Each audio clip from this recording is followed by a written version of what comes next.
Let's see, are we here yet? Working?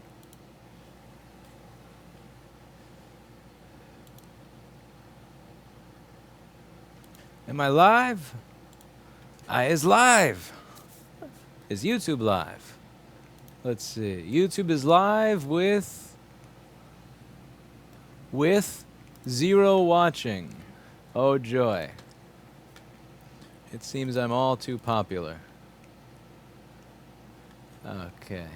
Let's make sure I got enough space for what it is I'm about to do. Okay. Alright, so today is the first day beginning with the live streaming to the new YouTube channel on Twitch and editing for the main YouTube channel. So if you want to watch the edited version, you go to the main channel, and I have the second YouTube channel and the Twitch channel for the long-form content. I don't know what it is. I kind of feel less dirty doing this for some reason. I feel like I'm kind of pissing less people off, and I'm usually not used to pissing less people off being something that's good. But here you go. So we're going to get started on an 820-3115 over here that is not giving me a green light on the charger. So let's plug in the charger and show you what I get. I get nothing. So I'm going to use my multimeter, and we're going to go over some of the most basic things that we measure when we have no green light. All right, so let's open up the board view software here. Let's minimize the window that says I have 19 viewers on YouTube. Somewhat depressing. And let me shrink this so I can actually see what all of you see. Okay. So as you all know by now, in order for this to work, the charger over here, this adapter sense line, needs to talk to the SMC on the sys1 wire line. But it has to go through U6900 first. Just in case adapter senses 16 volts because our charger is broken, we don't want to send 16 volts to the SMC. U6900 is the white knight of the SMC. U6900 is going to make sure, with its sword and its horse, that if adapter senses 16 volts, how dare you talk to my SMC? Whereas if it's only 2.9 or 3 volts, it'll allow the SMC, which you can see here, that's even 4900, SMC, it says right over here, SMC. It will allow the SMC to talk to the charger on that line. In order for this chip to turn on, it needs to have 3.42 volts at pin 1, and it's a VCC pin. Anytime you see VCC, that usually means that that's the pin where the chip is going to get its power to turn on. Now, in order for it to get that, this logic gate over here needs to shoot that voltage out to the VCC pin. This logic gate needs to have 3.42 volts present at pin 5, which is its power pin, to turn it on. Now, the way this works, if you look up the data sheet for this chip, you'll notice that the way this works, if A and B are present, you get Y. If A and B are present, then you get Y.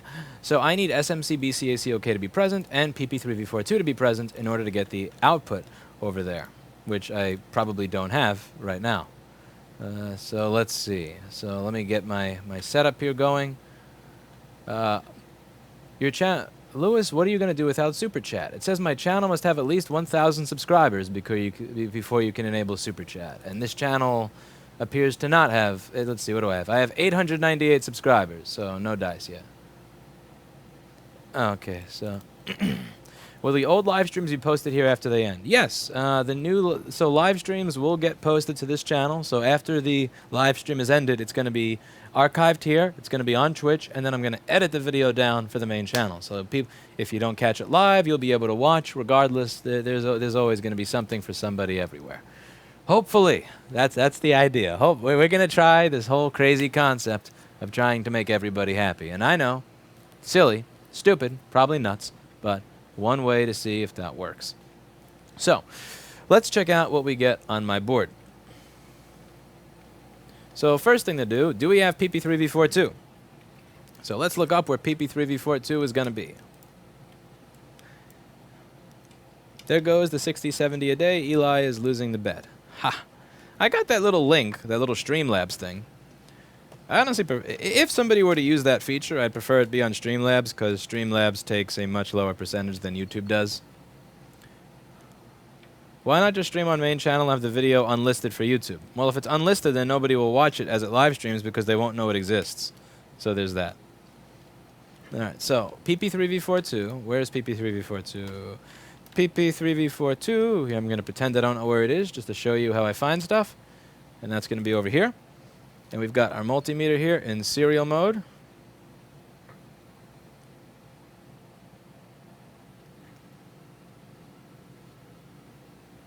PP3V42 is...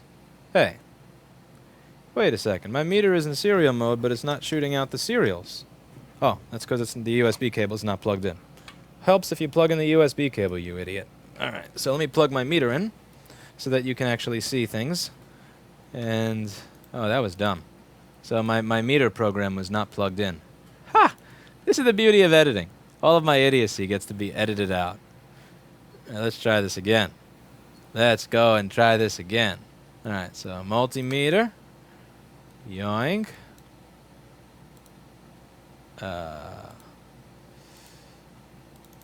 Where's my meter? That's not my meter. That's some bullshit. Are you plugged into the multimeter? Yes. Cable plugged into the meter. This cable plugged into the computer. You are...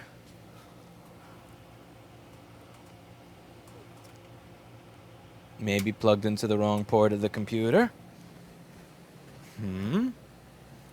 Oh no. Oh no, don't tell me I lost my on-screen meter. Alright. Here we go. There we go, all fixed. Just had to change the COM port. Alright. So PP3V42 is 3.42 volts. Ain't that beautiful? So, now we have to see what's going on in the U6901 area over here. So let's find U6901. U6901 is going to be up here.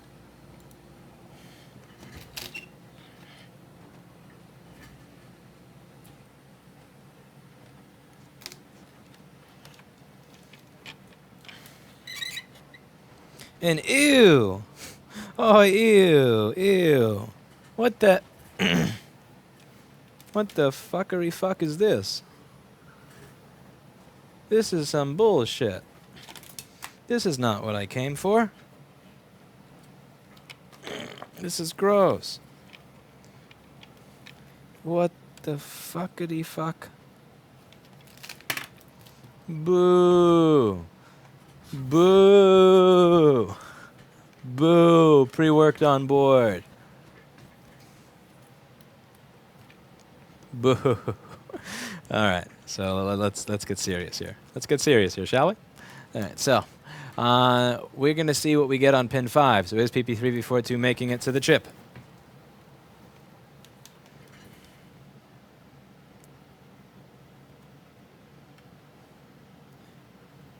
Hello.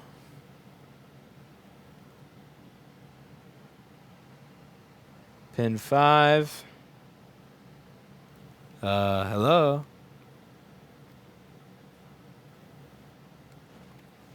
Am I? Let's see. PP bus G3 hot on this board is 2.4.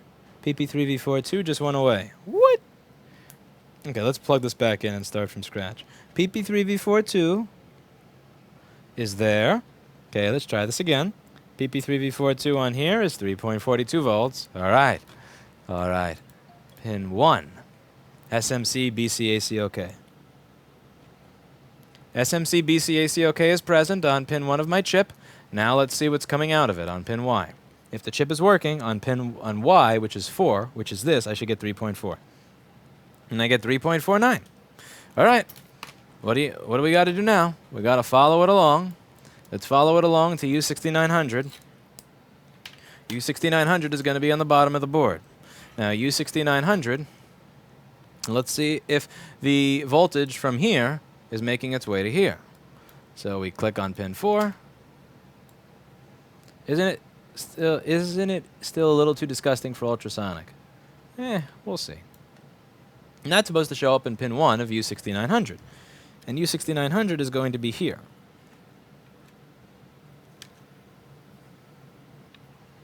This little fucker in the upper left. So, let's measure what we get on pin 1 of U6900. And it looks like on pin 1 of U6900, I get 0.008 volts. Now that's interesting. So this over here, I'm getting 3.42 volts, like I'm supposed to. And over here, I'm getting 0. But these two are supposed to be directly connected. So let me just go up to the other side of the board and just confirm that I'm not losing my mind. And let's confirm that on the other side, I am getting my 3.42 volts on pin 4 of U6901, as I would expect.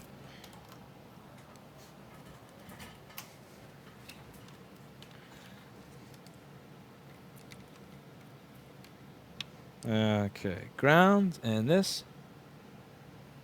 And I am getting my 3.4. So, at this point, I would guess that my issue is that my link between U6901 and U6900 is broken. So between U6901 over here, this connection, the path between this and this, is burned out on the board. Which means that we're going to run a little wire from there to there. And I'm guessing this is it looks like somebody did a lot of rework to this already, and they just weren't able to figure out the last part. So let's figure out the last part for them.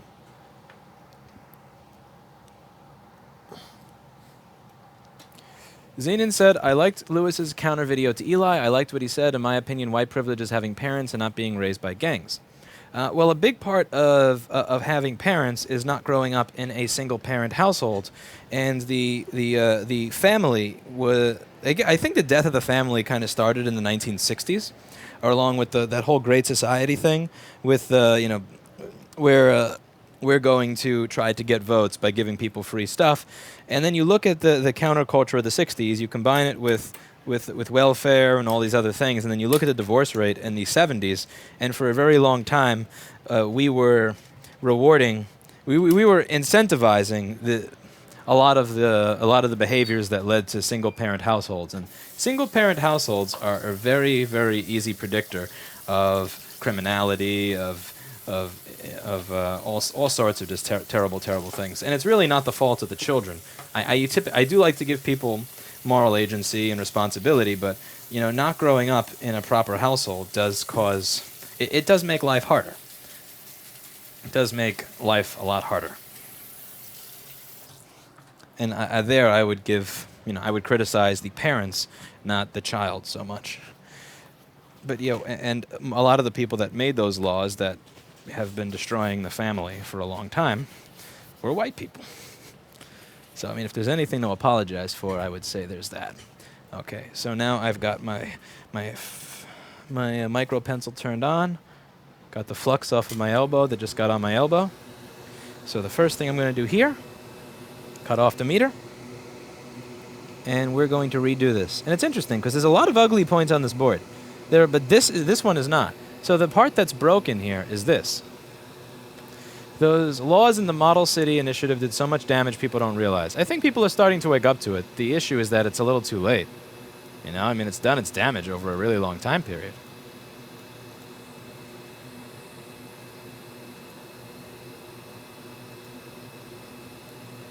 So as you can see, this is where this is the pin that's broken. That's not going to the other side, right? And there's a lot of nasty stuff here, but the irony is that this is not really the nasty part. So I'm going to see if I just resolder this a little bit, if this fixes our problem. Because I may not have to run a jumper. I really find it hard to believe.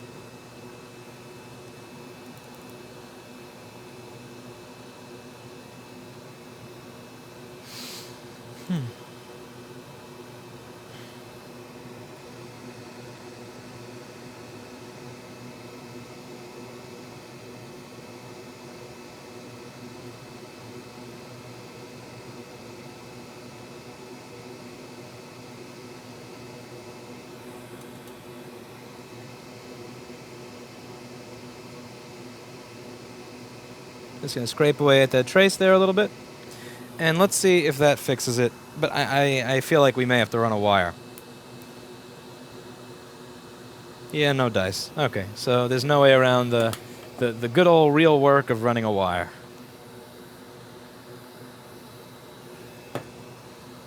Paul is here. What's up, Paul?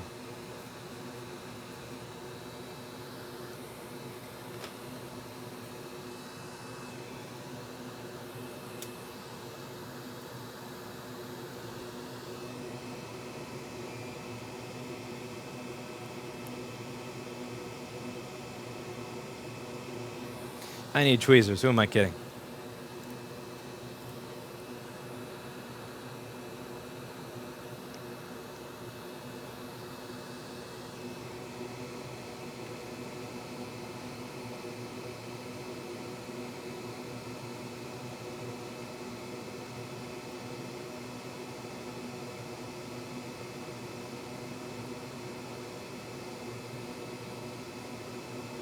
My hands are killing me today. What the hell are you doing, dumbass? Alright, that is close. This. Now we're going to send that wire to the other side of the board. We gotta route this creatively.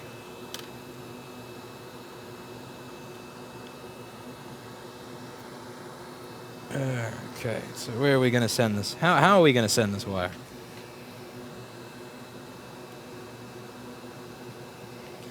Paul says, I see no one can donate on this channel. Oh, well, 900 tomorrow.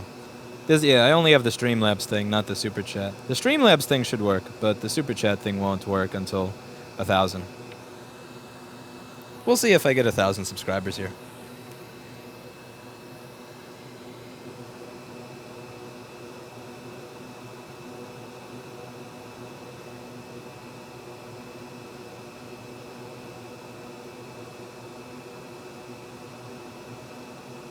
So let's run my wire.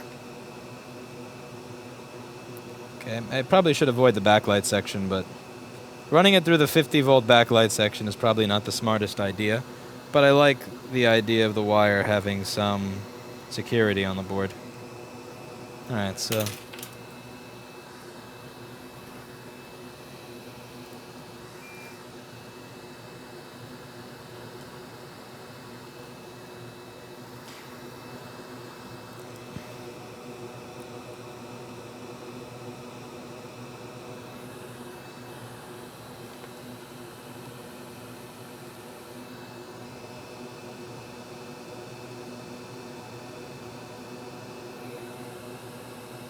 beautiful.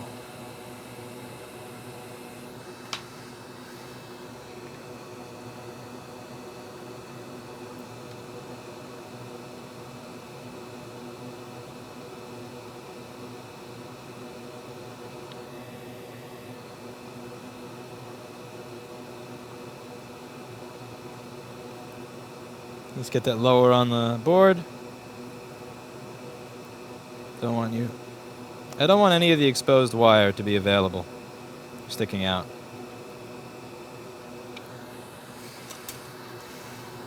This has got to be nice and tight on the board.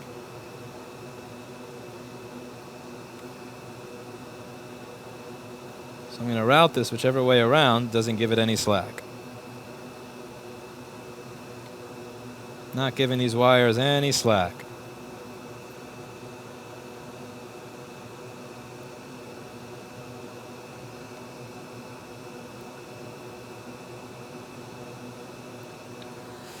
Okay, now we plug it in and see if it explodes.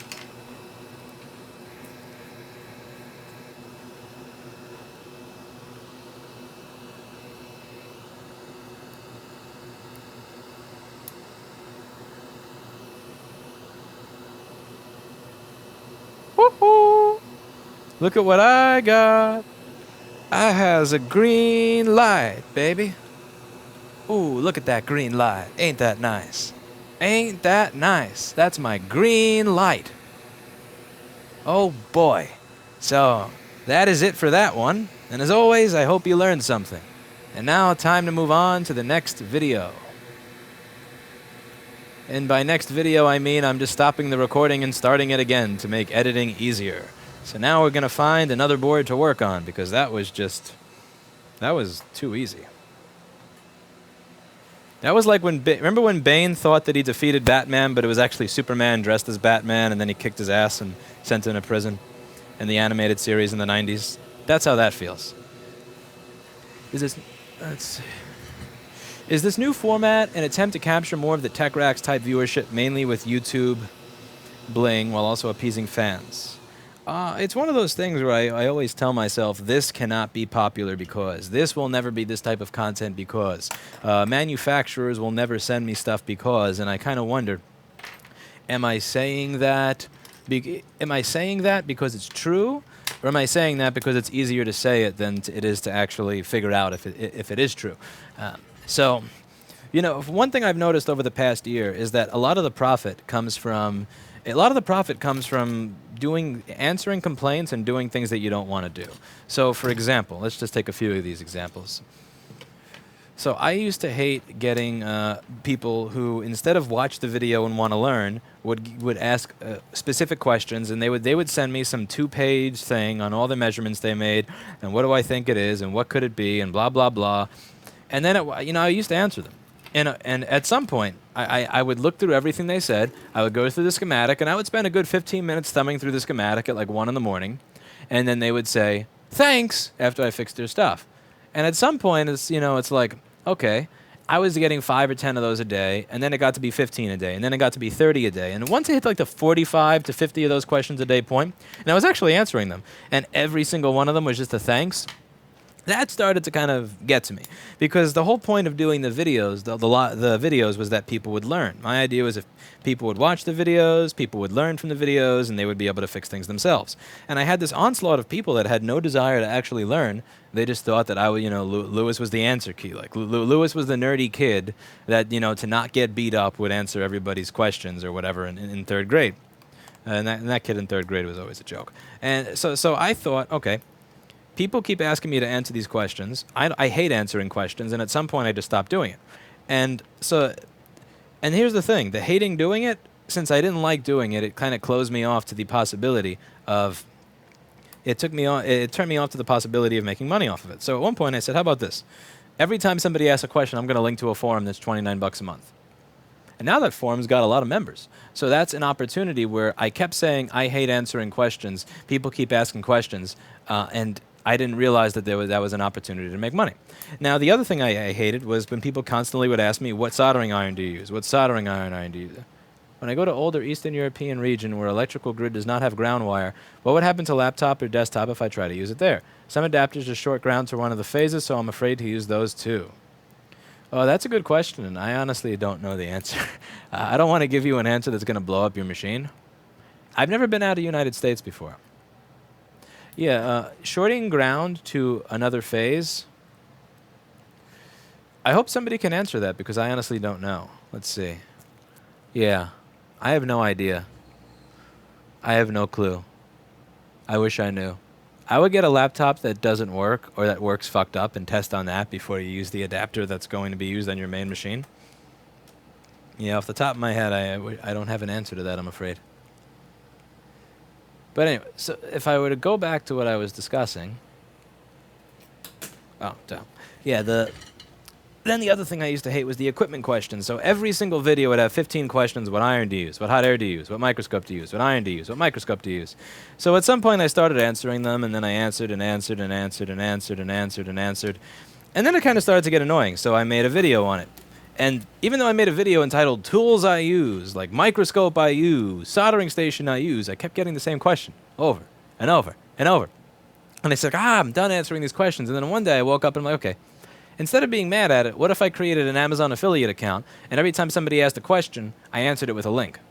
So then I actually went back through my entire YouTube history from 2012 up to when I started that shit in summer of 2016, and I answered every single equipment question, like every microscope question, every soldering question, every hot air question, every equipment question there was answered with an affiliate link. And then I logged into my account after a month, and it's like, well, that's a lot more burritos I can get now.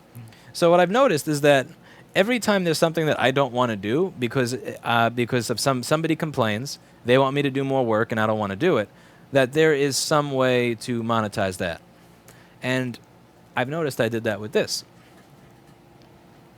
So with this stuff, I didn't like, people are like, oh, you need to edit. Oh, I don't want to see this. Oh, I don't want to see that. And I'm kind of thinking to myself, okay, well, I ignore them for the most part. But what if I were to try following the same thing that I've been following with everybody else, which is instead of completely ignoring the complaints or just saying screw you to them, create some way to make it make sense monetarily, which is what I'm trying to do here with multiple channels. Because you never know. Maybe doing all the extra work of actually... Cause I thought, okay, there's no way in hell I'm going to link through every single comment and answer their equipment questions. But then when I figured out I can get like 3 or 4% every time somebody buys something, it's like, it's actually kind of worth it. Answering the equipment questions in the forum I thought was going to be annoying, but then when you see dozens and dozens of paying members at $29 a month, it's like, all right, it's actually kind of worth it. And now here, editing is a big pain in the ass. It's a pain in the ass. And so is managing a Twitch and 2 YouTube channels. However, let me just turn the noises off. Let me get, why did I keep Skype on? However, while it's a pain in the ass, it may be something that actually winds up being worthwhile. Look, I'm spending about an extra 2 hours every day editing video. Now I have to answer comments on 2 channels, and I have to look at mods on 2 or 3 channels. But you never know. It may be worth it.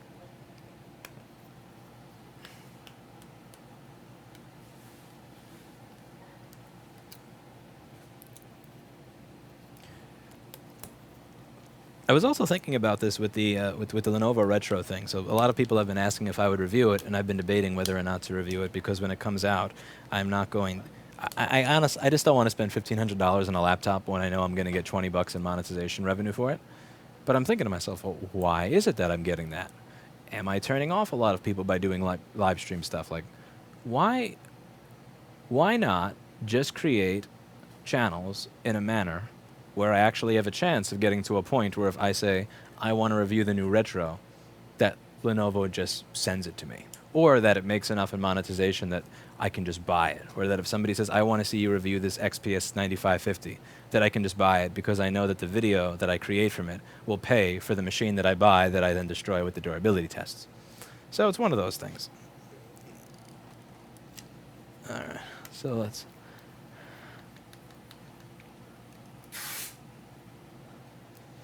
see.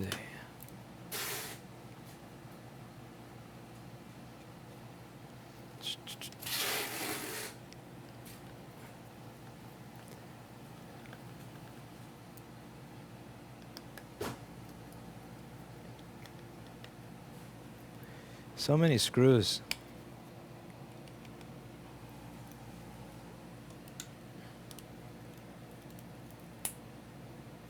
Paul says, I used to hear a term, there's brass and muck. There's a meaning that if you're willing to get into dirty stuff that others won't, there's money to be found, take with a big grain of salt. I would agree with that. Chuck says, I guess Eli wins. Well, we'll see. We will see.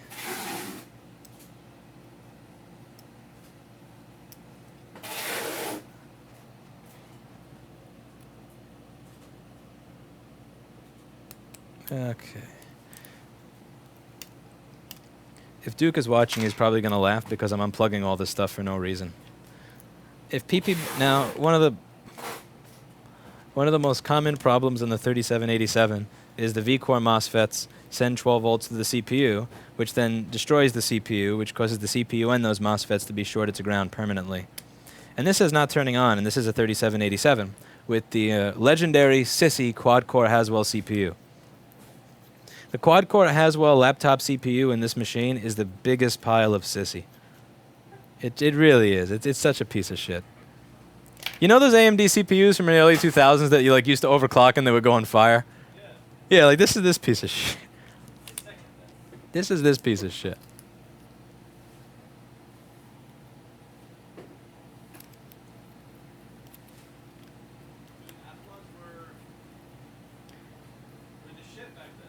I like the AMD 64, like starting with the Venice core. That was actually a really good I know, like, even if you overclocked it, it would never go over 55 Celsius or whatever, and overvolted it.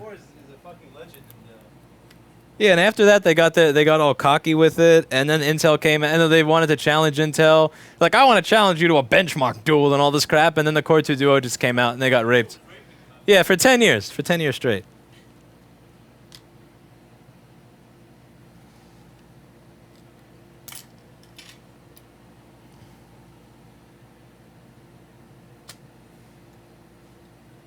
Don't complain about screws, or they'll replace them with adhesive. Point taken. Point taken.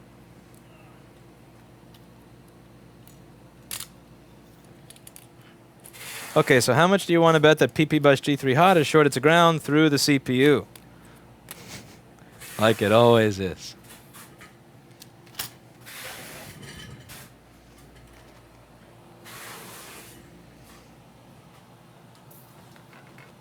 The early AMD CPUs would snowflake in 1/10 of a second without their heat sinks. Yeah. I mean, just the concept of what I do now, where I turn on let's say a Broadwell machine. I mean, not a Broadwell, like a Skylake, and I plug it in, and there's no heatsink, and I just let it stay on to see the fan spin. I mean, like 17 years ago, that would have set a fire. That would have set fire to my desk. Okay, so we hit start record to begin for YouTube. All right, so let's get started with the 820-3787 that is not turning on. So we're gonna plug it in and see what it does. And we get no light on the charger, and it is dead. So let's continue and check all the things that we usually check. Let's get the multimeter on. Your Lenovo laptop review was amazing. Yeah, I mean, I would like to be able to do more of that stuff because I know that there's nobody else actually answering those questions on the machines. It's just, I love my audience, but I got, yeah, okay, so my monetization was $43 for that video. I got paid $43. I spent $40 on speakers plus shipping from China to replace the shit that I broke when I did the spill. I'm not doing that again. Like, especially with something that I actually pay for up front. Hell no. I'm gonna spend $1,000 on the retro, and I'm gonna make $40 off the review. Like, that stuff just don't work. Either the video monetization has to be so high that it pays for the machine, or you gotta be able to get a free one. Because I'm not gonna do that shit where I buy shit just to return it. Because I know a lot of people are doing that, and that's kind of scummy to me. I would do that with stuff that I plan to keep. So, for example, the JBC soldering station, I did buy and return it. However, I did not buy it to review it. I bought that thinking I was actually going to keep it. And then I saw how bad it was, you know, the whole tip system, like the hot swap tip system. My God, that was garbage. It's just awful. All right, so let's go over this. So the first thing that we're going to need to do is open up the schematic for this model board. This is an 820-3787. 820-3787. So the first thing we need if we have no green light is PP3V42.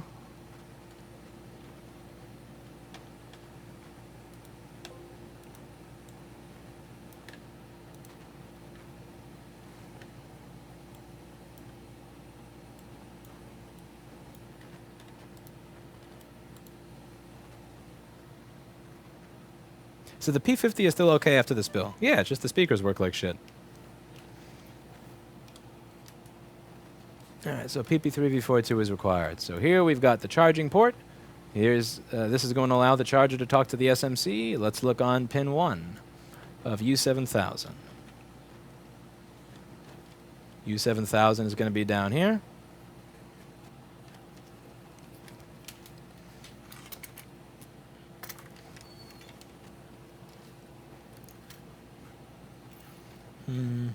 It looks the same as it does on other boards. They use the same chipset.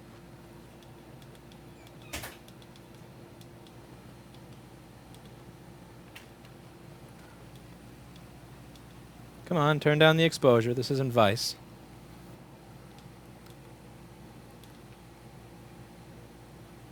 Okay.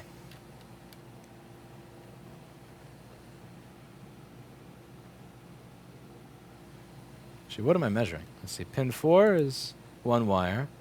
Okay, pin 1. Pin 1 is supposed to be PP, is to see if this is turning on. And this chip is turning on. I'm getting 3.37 volts at this chip, yet I'm getting 0 for my green light. So let's see what adapter sense is. So adapter sense is going to show up on pin 5 over here.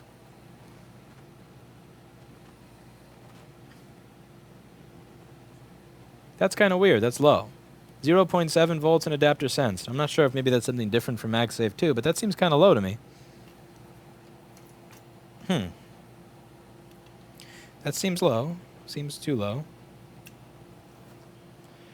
Let's look at what the DCN board looks like. DCN board, are you crusty? Are you broken? So let's see if I have another DCN board to this machine sitting here that I can just plug in and test out. This is for a different machine. All right. So be right back. I got to find the DCN board to this machine.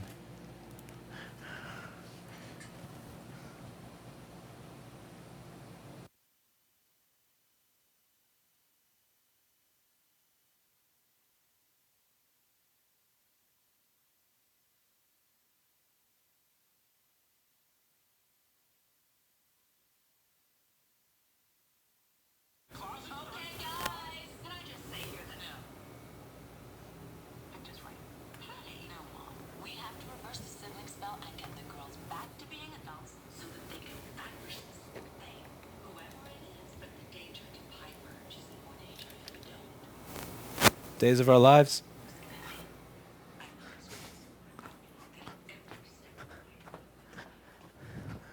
The hell are people watching here? Okay.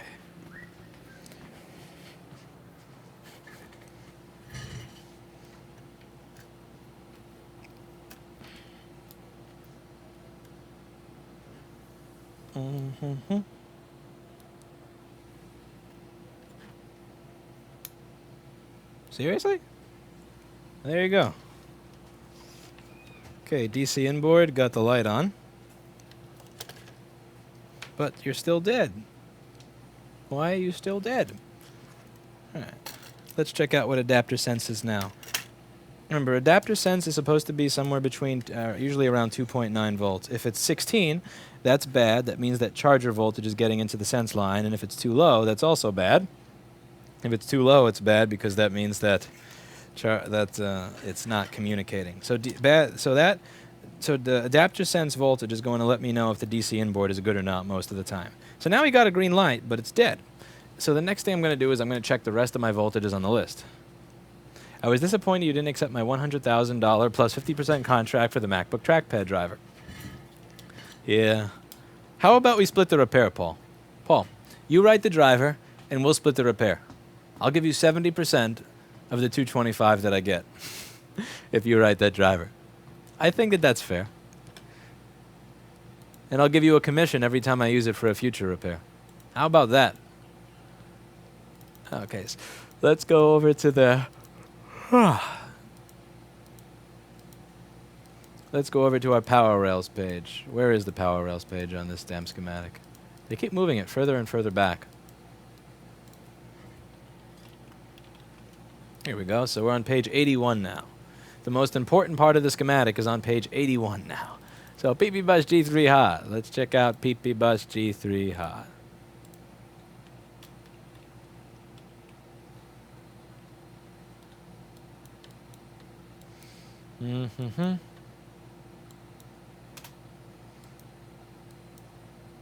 On the fuse. And if you're shorted to ground, this is getting sold a GTFO. You're 4 volts.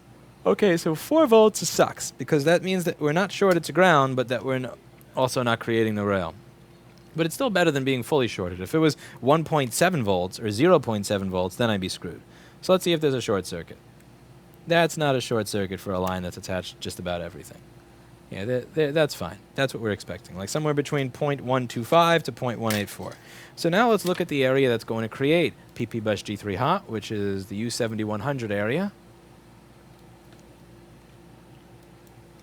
So there's a couple of things that we're going to be looking for here.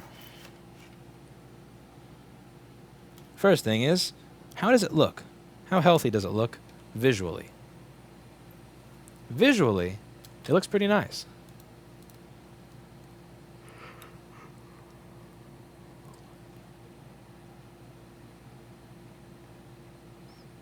Buying stuff just to review it and return it is something companies probably don't mind. Here's the problem with that. I used to run a business where I sold parts where the profit margin was like, let's say, $2 or $3. However, the devaluation, if I am selling it used versus new, is 10 or 15 bucks. So I realized that every time somebody returned something that they didn't need, that I would have to sell 5 or 6 products to make up for the one product that I got screwed on when somebody returned it. Because I dealt with that for years, I cannot inflict that on other people unless I dislike them intensely. So there's this universality to a lot of the things I do with my life, and I just don't. Or again, I'm not saying I wouldn't do it. I would do it to somebody who's a piece of shit, but I'm not going to do it to people who haven't done something to deserve that, because I understand how that devalues their products, and I hate when it's done to me. And if I don't like when it's done to me, and I don't want it done to me, that means I cannot do it to others. It's just the way the world works. So. At least it's the way my world works. I cannot be mad at what others do to me if I do the same shit to them. Okay. Like, what empowers me to not be, to be pissed at it when others do it to me is that I don't do it to people. Is the bottom resistor cracked, or is that just a pube? No, that's a pube. That's a pube. That is a pubic hair. So the first thing that I'm going to go through here is let's see what voltage I get on charger DC in at pin 2. Then we're also going to look for, actually you can't see that. What do we get on charger DC in at pin 2? Do we get PP5E1 charger VDDP? Then also we're going to go over the current sensing section. We're going to make sure that these resistors for CSI, current sensing for charger, I stands for charger, and here we have current sensing for battery, O stands for battery.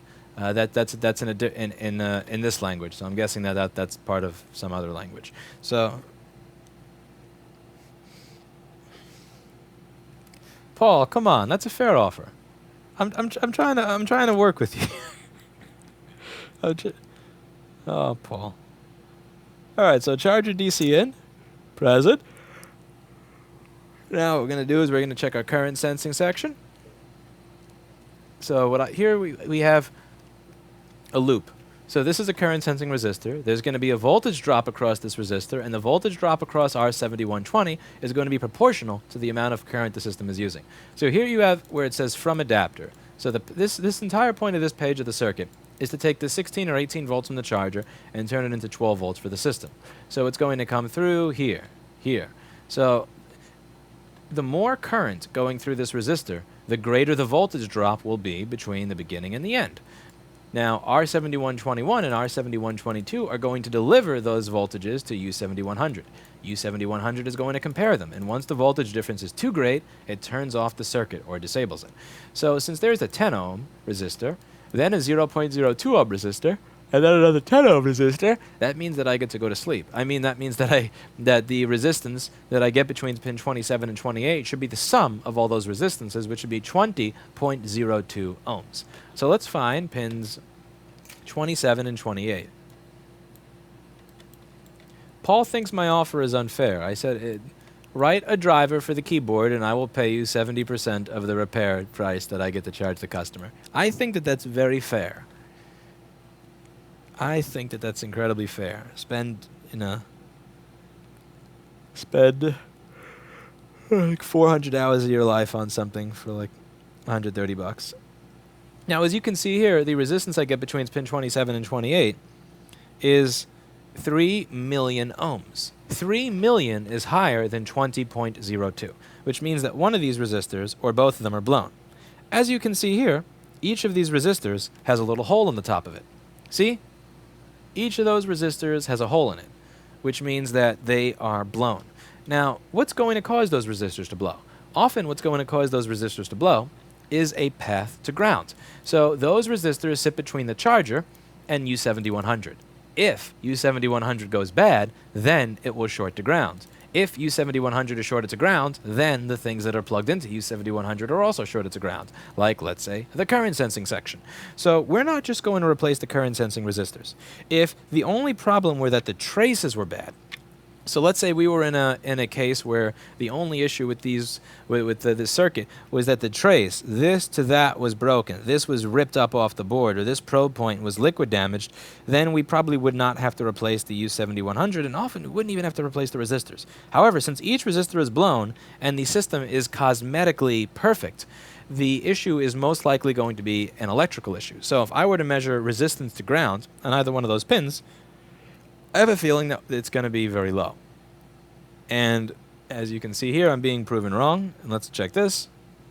And no, I'm not being proven wrong, because on pin 28, we have a 2.1 ohm resistance to ground, meaning the U7100 is shorted to ground. So if I were to replace R7121 and R7122, it would be pointless, because as soon as I plugged in the charger, they blow again, because U7100, which is our primary fault, is causing the secondary fault of our current sense resistors blowing. So we're going to repeal and replace both U7100 and the current sense resistors in order to fix this problem.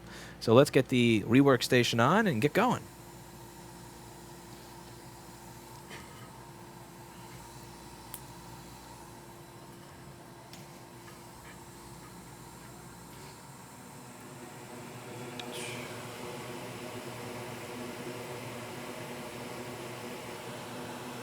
Let's get a tiny bit of flux on there.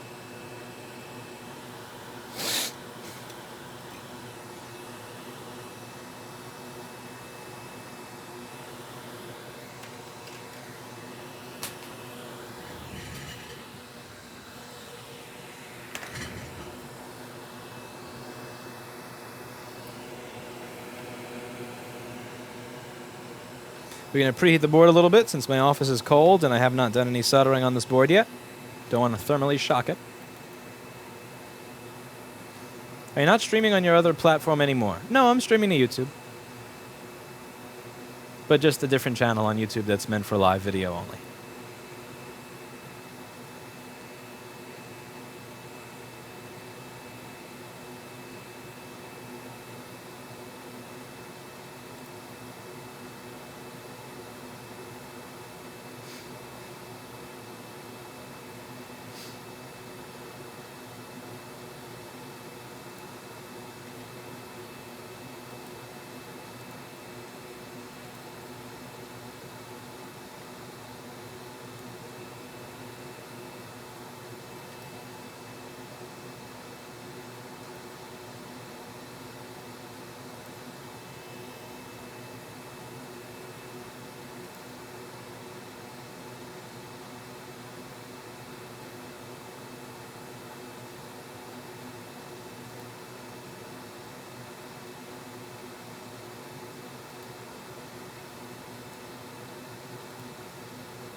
Just about done preheating.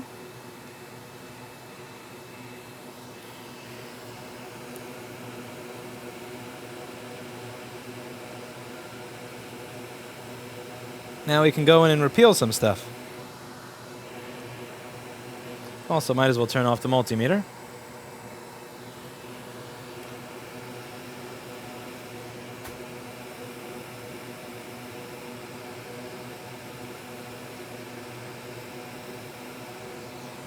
So that has all been repealed. Now we're going to wick the board, and after we wick out the old solder, it'll be time for the replacement stage.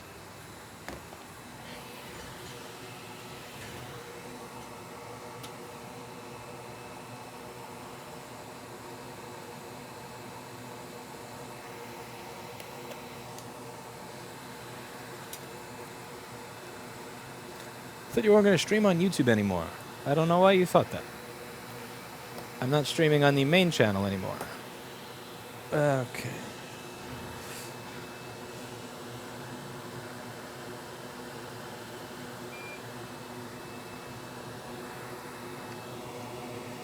So now we're going to add some leaded solder here, because adding leaded solder makes it easier to repeal the lead-free solder. Now I'm going to take some wick and we are going to repeal the lead-free leaded solder combination that we have here.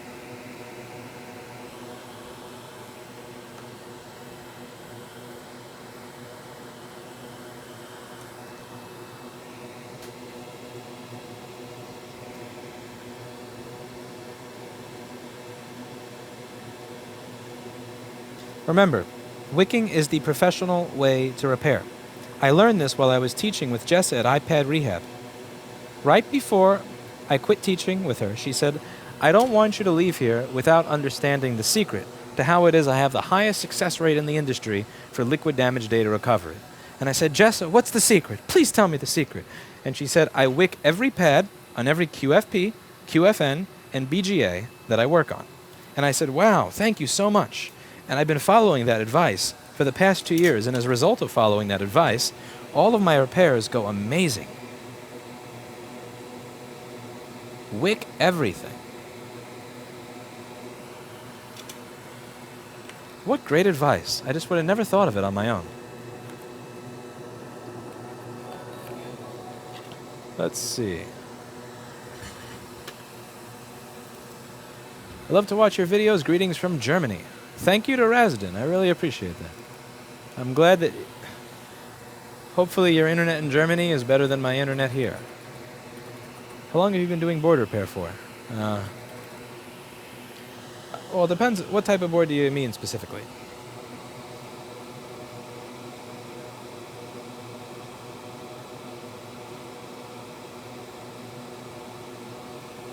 Clean the area off. Okay, so I can safely say that the lead-free solder and the old chips have been repealed.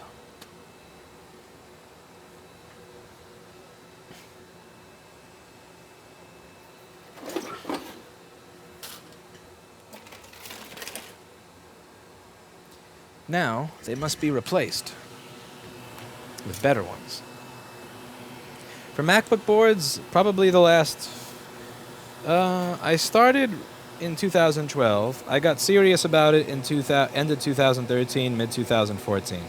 That's when I decided to fire who I was using for it. I got sick and tired of them, and I said, I don't care if I'm staying here all night, I'm figuring this out.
Okay, now we're going to go for the ISL 6259.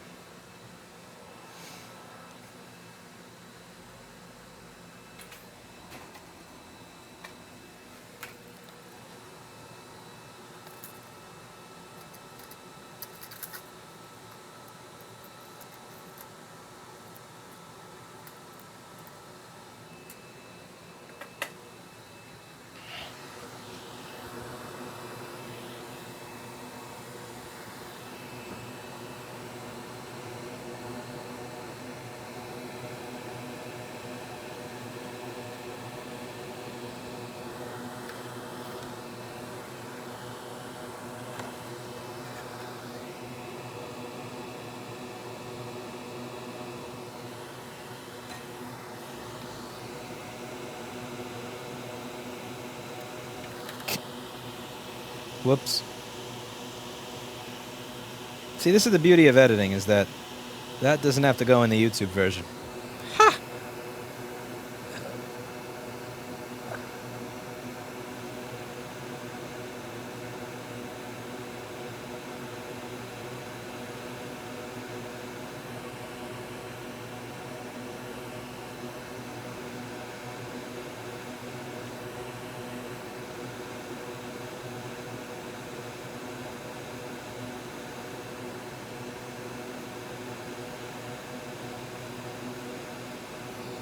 Okay, get it soldered on there. Now it's not flat on the board just yet, so I need it to be flat on the board. So I'm going to push.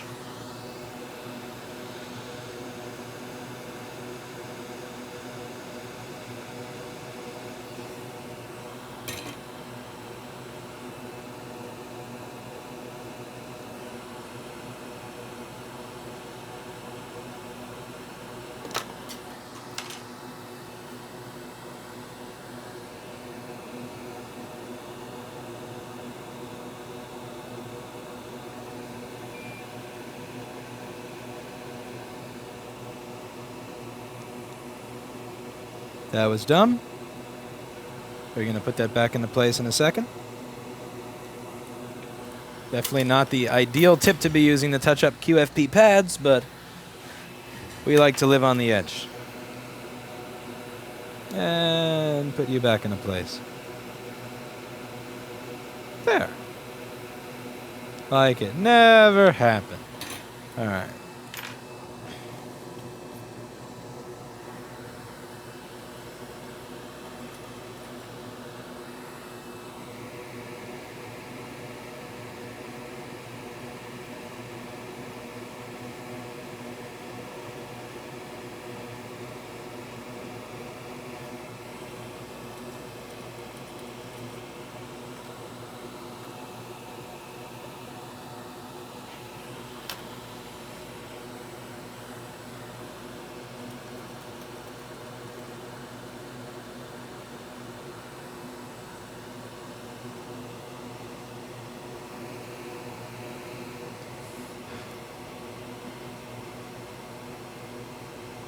Wolfgang says, I think Eli is writing the YouTube drama thingy to attract more views. No comment.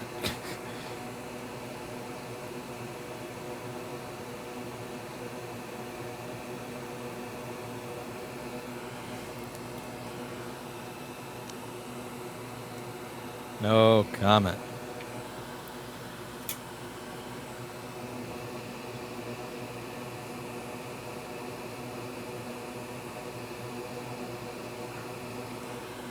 Damn it, you're gonna make me use flux to touch that up, aren't you?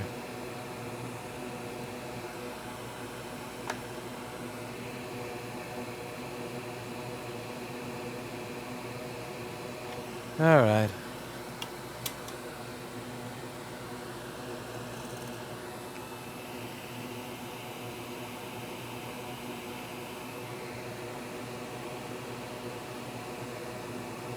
Okay, so now before I plug it in, I'm going to check resistance to ground on my current sense lines just to make sure that nothing funny is happening.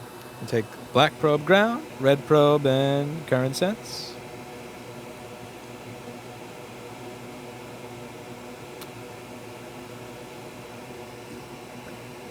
Hello. What's the range that we're in there? Okay, so in line, change the range to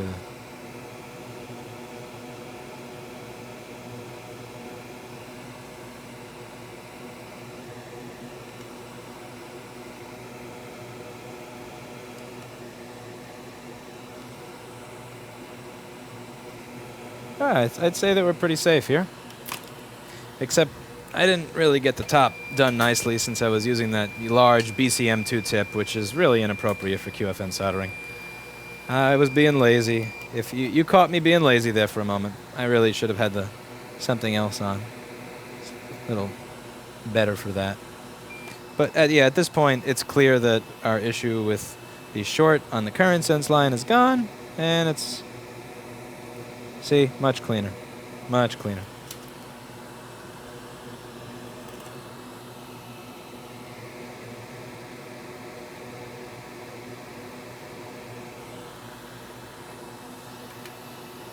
Okay, so now we're going to plug it in and see if the fan spins. So this is the fan. Look how pretty it is. This is my charger.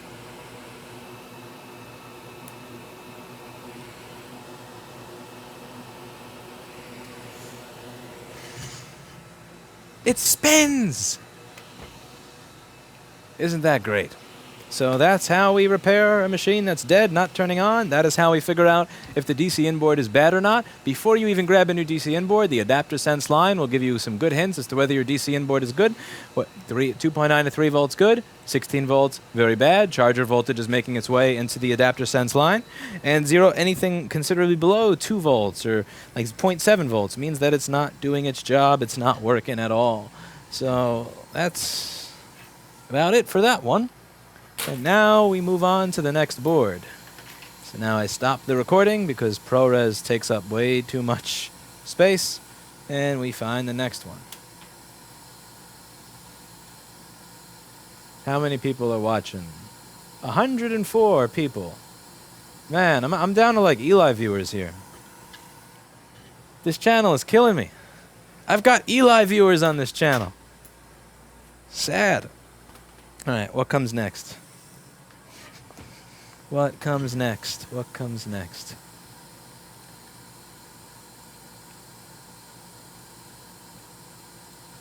Anything worthwhile, or is it all nightmares?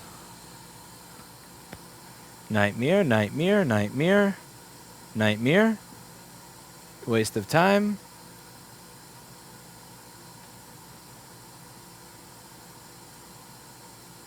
What's this?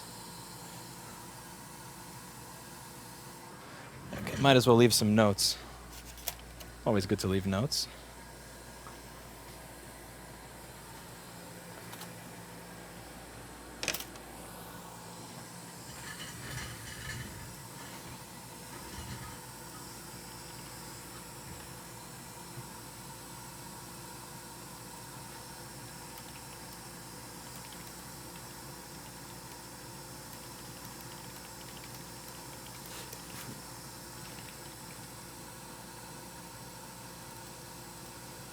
Okay. Next. You know what the sad thing is like it's like $750 right there, right? And I ain't even close to any of those apartments that I showed you yesterday.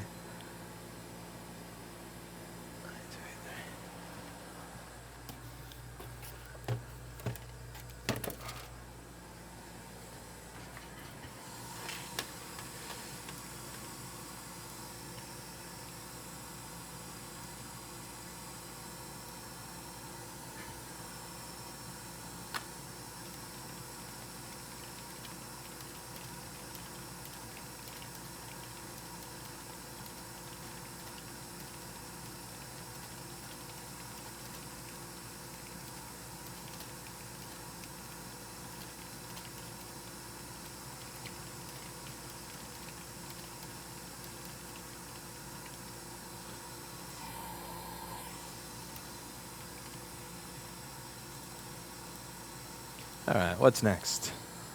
When are you moving into your $1.2 million place? A long time from now. That's for sure. I got 6 years left on my lease here. So I got 6 years to get my 1.2 million.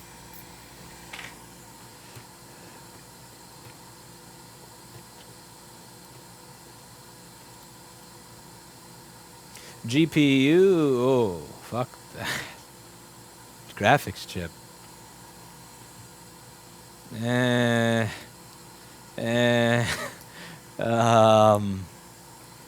No. Let's see, what's this one?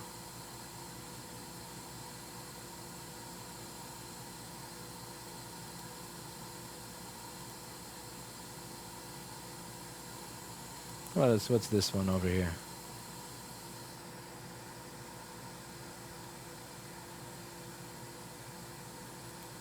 Random kernel panics on an A1278 from 2012.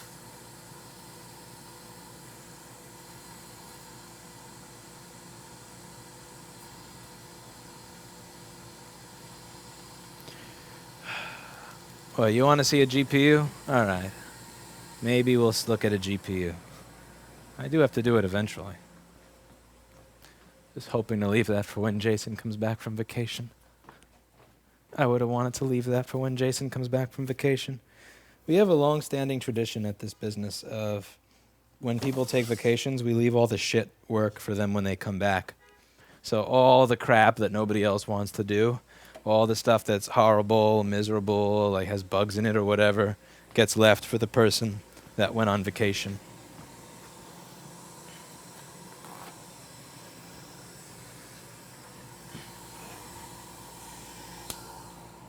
I kind of like that tradition. It's been a long-standing tradition.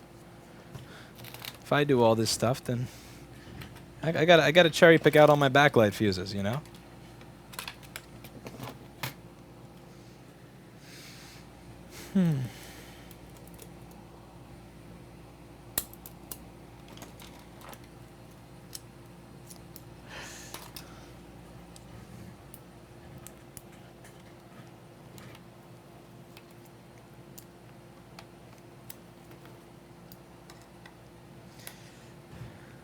I could not believe the rent prices in New York. Yeah, me either. That shit's insane. But I mean, they just keep going. Like, it just keeps getting more and more ridiculous. Because I've lived here my entire life, and I've seen this my entire life, and I'm still surprised on a regular basis.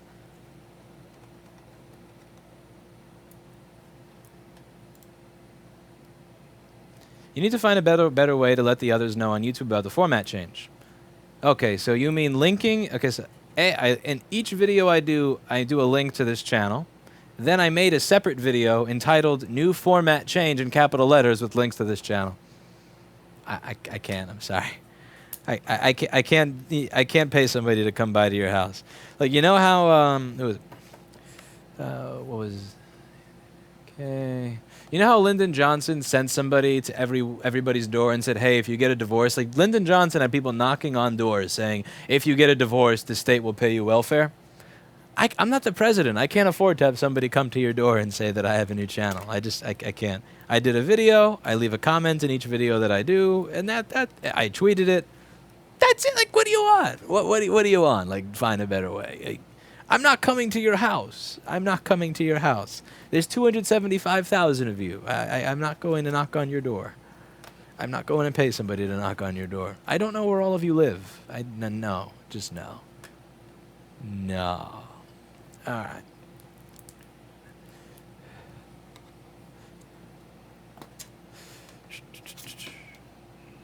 Oh, you have 4 RAM chips. Oh, this board is orange already. Fuck. Okay, this looks like it's... If you've had another GPU put on, I'm tossing you in the garbage. All right, so let's take this out and see. This had better not have had a GPU installed already. Fuck that. First thing to do, let's confirm that this orange fucking board even turns on. It does, and it's got the standard typical shit pattern.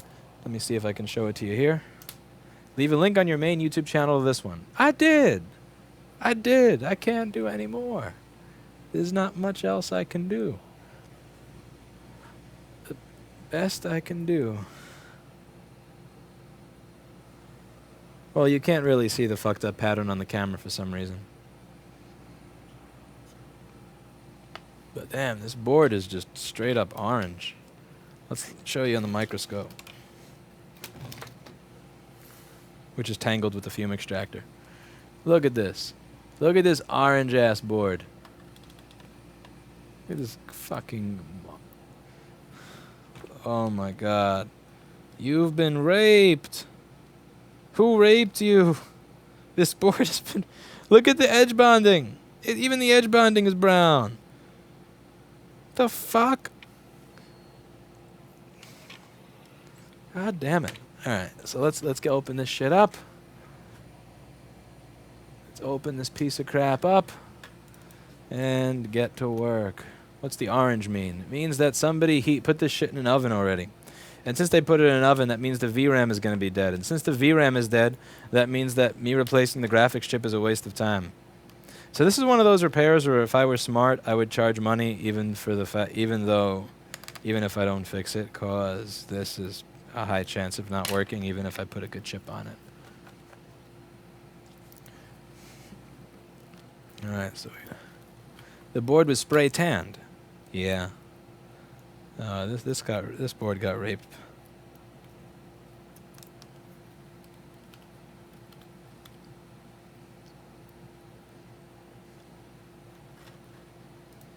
Clean it. Not much. I can't do that.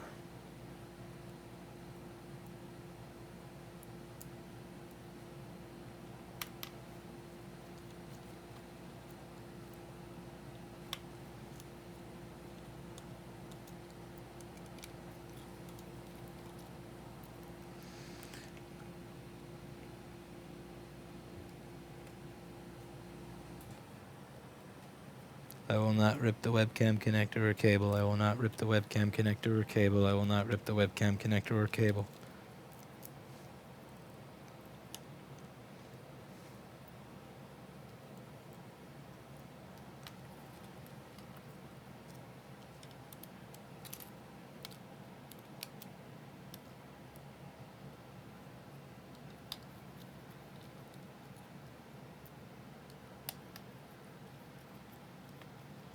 You have 1K subs now? No way. That's not possible. I don't know. I had 895 when I started the video. Holy crap! 1,023 subscribers. Well, shit. I'll be damned. I'll be damned. All right. I have to enter my full name, my title, my email, my phone number,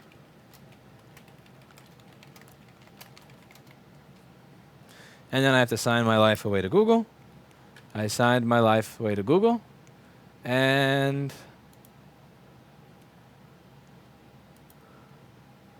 looks like Super Chat is enabled. Well, look at that. Now let's see, what do I have to do to get a custom URL? A custom URL requires be at least 30 days old. Okay, so I gotta wait 30 days before I can get a URL that doesn't look like a blockchain.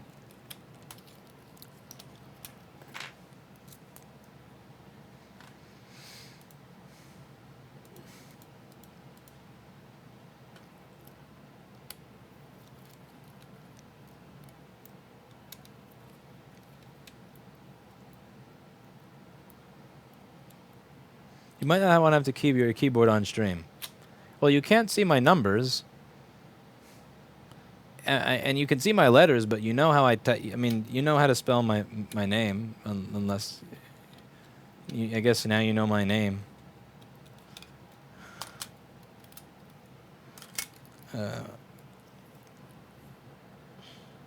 And of course, this has had the GPU replaced already because it has no edge bonding. Yeah, this looks like somebody's paying whether or not this works. You raped the board with heat. It's all yellow and brown and nasty. Why would you rape my board with heat? Whoa, okay, now we know who did it too. Look, they left their name on it. Okay, so if you want to know who makes boards yellow and rapes the shit out of them, it's these people. They raped this. Like, look at this. This is... shit's fucking brown everywhere. This is just sodomized. Look at this. Look at this. Spray tanned. This is more spray tan here than on Jersey Shore. The f... Alright, so we're going to be replacing a GPU today on something that's had the GPU replaced already. And I'm guessing they replaced the GPU, which is why it looks like this... We've got this spray tan element to it. So not only is the area under the CPU completely browned. Look, this got burned worse than I did in California without my suntan lotion. But look at this. Wow. Just totally browned. You don't need to rape the board with that much heat. People will say stuff about my soldering, but I do believe that I show you what my GPUs look like when they're done, and I like to show people what the other side of the board looks like sometimes as well, and they are not that brown. I pride myself on boards that don't look raped, at least for GPUs. The liquid damage ones are going to look very, very, very fucked up. 5/28/2017. This is another reason I don't do GPUs. So if you'll see here, there is a sticker. 5/28/2017. This GPU lasted all of not even a month. Not even a month. This GPU lasted for like like literally a month. It made it. So you know how I used to joke and I used to say that L2 has a 30-day warranty and that their stuff has a timer in it where it fails on day 31? Like, I'm not kidding when it comes to this stuff. There's a reason why I tell everybody who calls and emails, you probably should reconsider fixing this machine because it's gonna die. It's gonna die. And it's gonna die even if you don't roast it. But if you roast the board, it's gonna die even quicker. I knew this was gonna be somewhat fucked up because it was prepaid. And all the board repairs that are prepaid are typically fucked up. So I usually don't work on boards that have already been screwed with. That's a general company rule and policy. And I think people do this thing where in their head they think if Lewis knows that it's prepaid, he's not going to want to refund the money, so we're going to trick him into working on it by dangling the carrot of the fact that he would have to give a refund. And you fuckers know it works. And so you do it. You know it works. You bastards! You're all bastards. All right, so which chip does this use? This uses that poor MacBook. I agree, and thank you to Aiden. This uses the 0005 chip. At least they don't have to remove the edge bonding. Look at some of this. Look at these resistors that are just...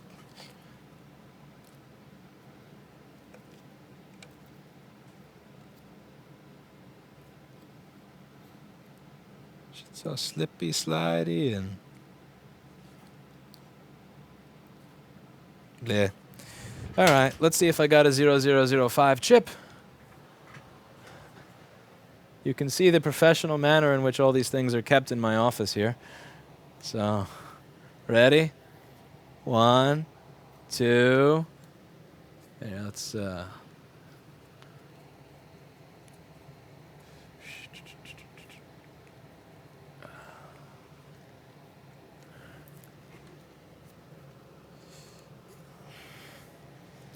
Let's... Oh yeah, profesh. So that's my digital to analog converter with the optical cable going from my computer under the desk. That's my parasound amplifier. That's my linear power supply for my DAC. And somewhere in here is a pile of graphics chips. So these are here we go, 0005s. So I got my 0005s up here. And this is not for fixing graphics. This is not what you use. Let's see. Paul donate. Holy crap. Why, thank you, Paul. That's highly appreciated. All right. Thank you. So this is the new graphics chip. We're going to put that in the oven. And we're not putting this at soldering temperature. We're only putting it in the oven at like 200 degrees just to get rid of some of the moisture that may have been hanging around in our chip.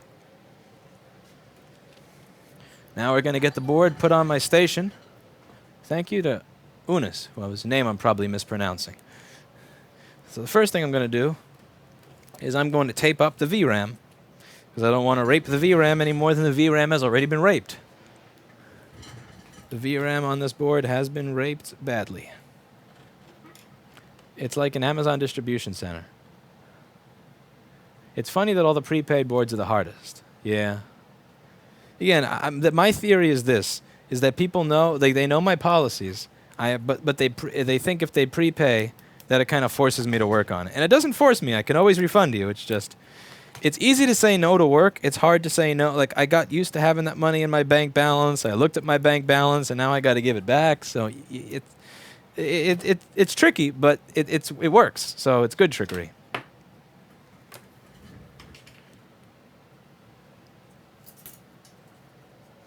It's good trickery. Good job. Right. Tape up the VRAM.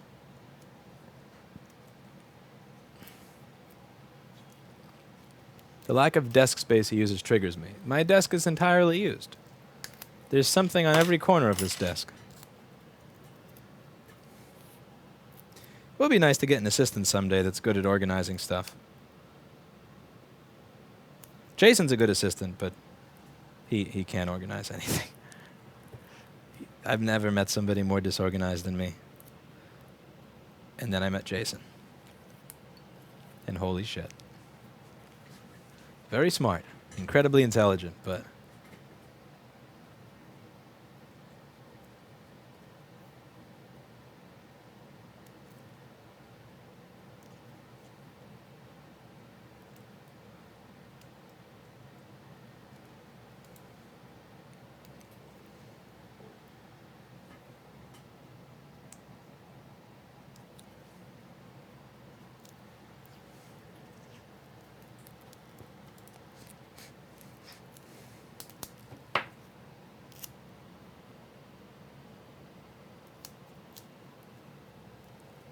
I don't want to cover the screw hole of the board, but I do want to cover the video memory.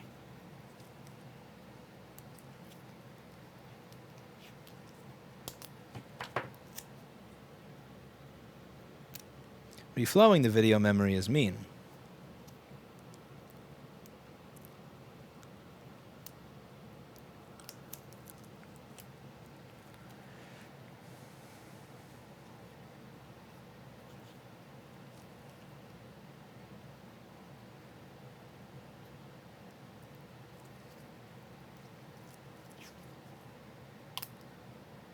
Are these still Duke GPUs? Yes, these are the GPUs from the vendor that Duke told me to use. I know what Duke was doing. I know Duke was using me as an experiment. I'm going to tell Lewis this is the best place to get graphics chips from, and we're going to see if they work or not. Yeah. Nah. Who knows? I'd probably do that too. Is Captain Tape holding the microscope camera to the lens on Jason's desk? Yes. That's a microscope.com mount, and like most things from microscope.com, it sucks. There's a reason that I tell you to buy from Amscope and not from microscope.com, and trust me, when I make these recommendations, they're from personal experience, getting fucked by all of these different companies. So, just one more layer. I want to be really short here.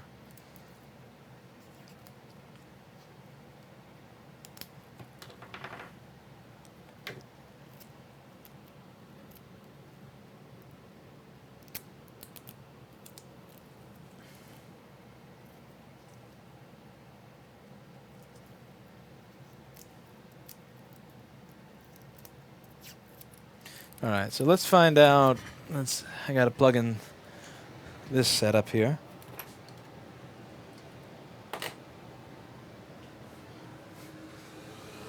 Okay, let's get Jason's camera going. New channel, New Russian Spies. Keep up the good work, and thanks for the content. Thank you to... I really want to pronounce your name right, and sadly I don't know how to, so I can't do it. Let's see, Jason Scope.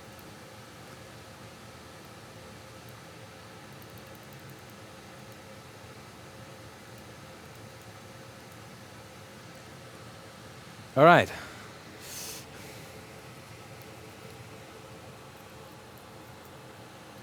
So we need to remove the chip.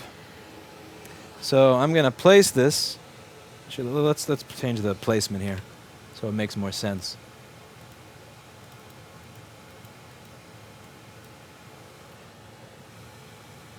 And the multimeter the microscope camera is going to go above, but be smaller. I really like the setup better. I can use the machine while reading chat. I really like having this larger monitor here. I think I've finally, after all this time, found a setup that actually works for me. Like, I've finally gotten a setup that, I mean, between the meter being on screen and the location of the camera and the location of the schematics and all that, I finally got a setup that I feel makes sense. It took a long time. I mean, it should have taken a lot less time than the time it took. But I am really happy with being able to show the like the board view, the schematic, the microscope, the multimeter. I'm liking this. It's like we're almost professional. All right, so now what I want to do is I want to get my chip centered. So this is going to be the nozzle right in the middle. There's that circle. I want to get this nice and centered. I want to get the board set down.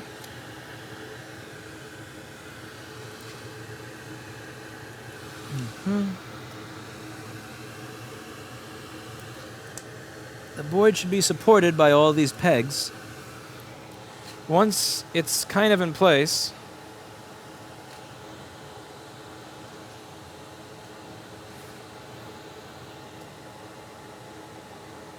you get it as close as you can. Then you tighten the pegs, and now I can move the board backwards and forwards and left and right. Want to get it nice and centered in the nozzle. Want to make sure the nozzle is going all the way around the chip. The blue is the top, and the brown is the bottom. Now I want to make sure that my camera is there, so my microscope camera is going to take full screen for a second. And we're just going to get this focused on the balls. I want to be able to see the balls.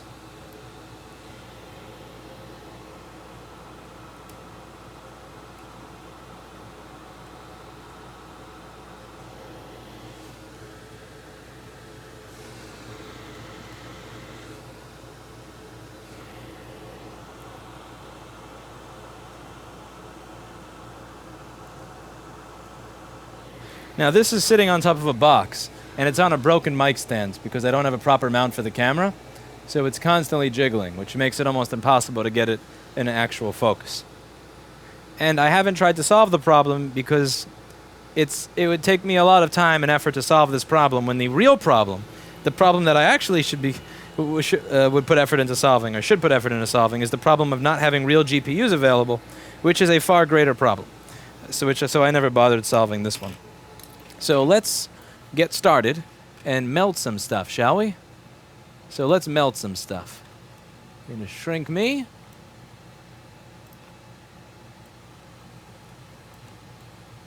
Put me down here.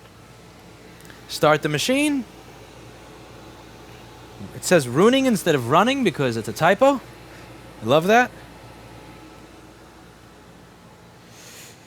And let's get going. So we should be melting my chip. Now also, what I have a bad habit of doing is I always start the profile before finding my thing that I use to remove the chip off the board. And this time is no different. I have that little suction cup thing that I use to remove the chip, and I have no idea where I put it. Like no clue at all. Fail. That's what I call fail. Did I put it up here?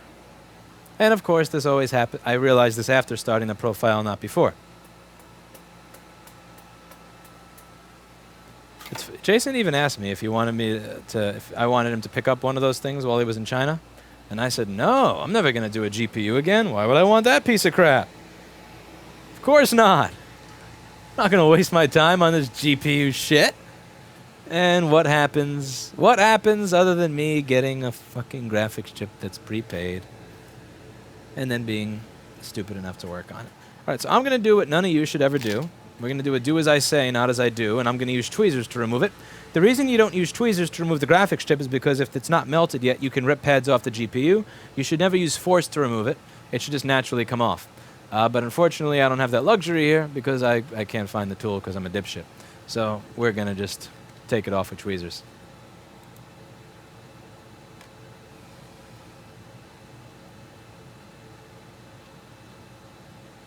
It's Max Krukov. Oh, okay. Now I know how to pronounce your name.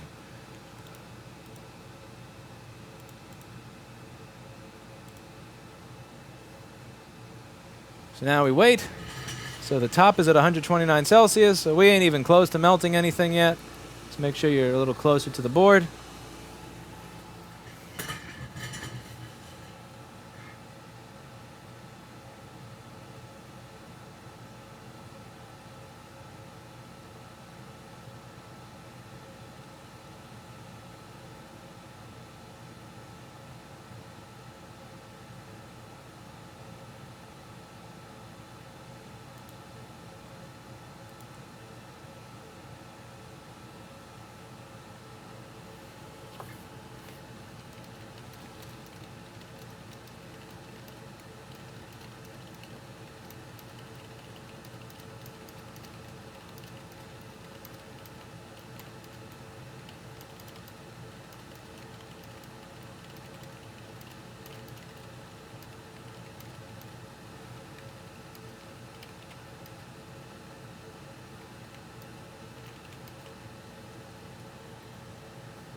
Alright, so are we melting?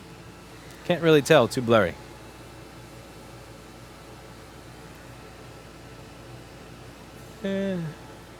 Oh, we melted. Hello.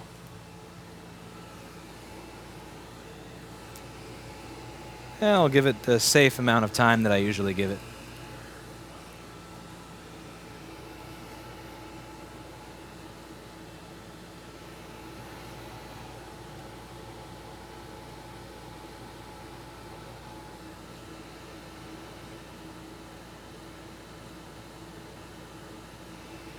Can I nudge it? Ah, it moves. Alright, so if it moves, it's safe to do this. Bye-bye. Manual cooling. Toss this chip in the pile. And now it's time to get some of the solder off of this board.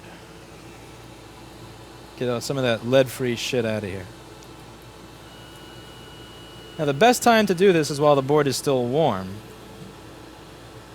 You keep in mind, anytime you're doing wicking, you have a chance of lifting pads. And your chances of lifting pads is when the iron is cold and or when the wick is cold and then you pull away from the board. So if the board is warmer, you have a lower chance of your wicking doing any real damage. So if I'm going to do something like this, of course I'm going to want to do as much as I can while the board itself is still warm.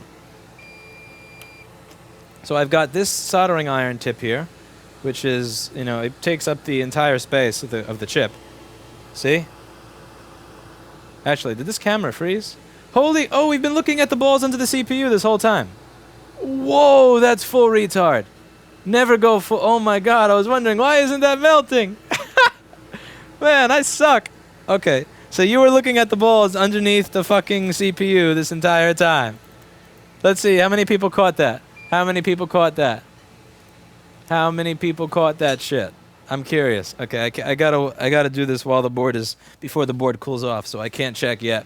But I'm curious how many of you figured out that I was an idiot before I did. Yeah, that was dumb. All right, so first thing we're gonna do is we're gonna get some leaded solder on here.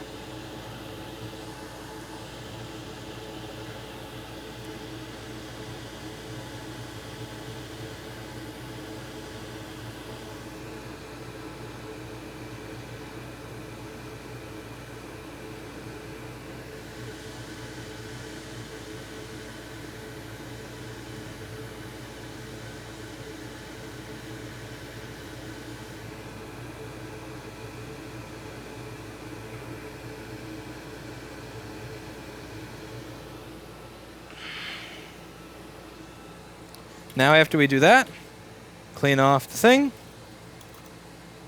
and get my wick. Here, wick. I always lose my wick. Can't believe I had you watching the wrong thing. And I can believe it, but it just disappoints me. It disappoints me how stupid I can be sometimes. Alright, so while the board is still warm, we're going to do this.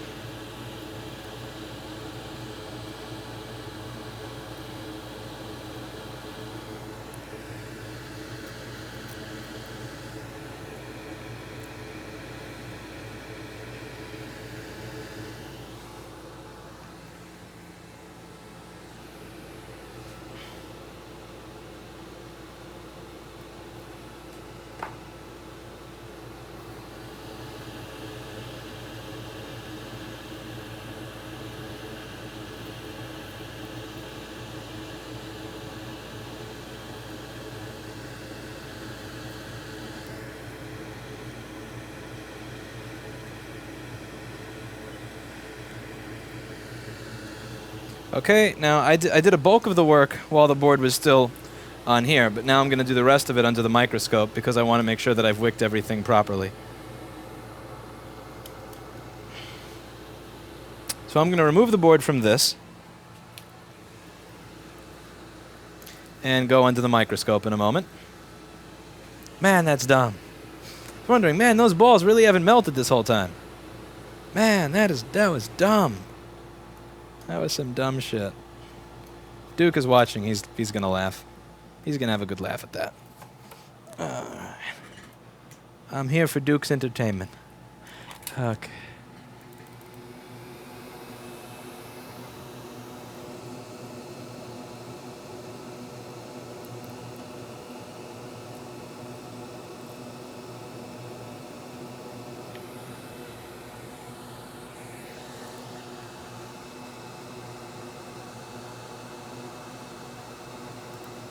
Let's get timestamps on, so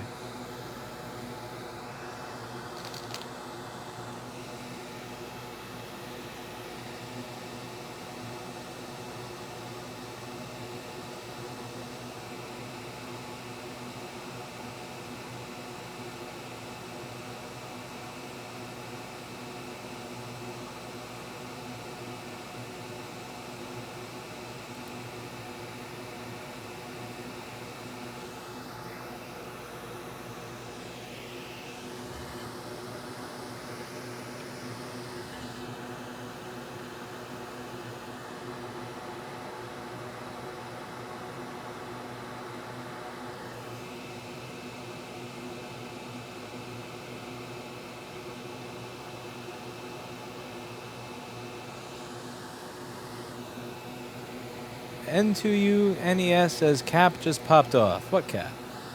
What you talking about? And who stole my cutters? Why does it only Jason's desk has cutting tools on it?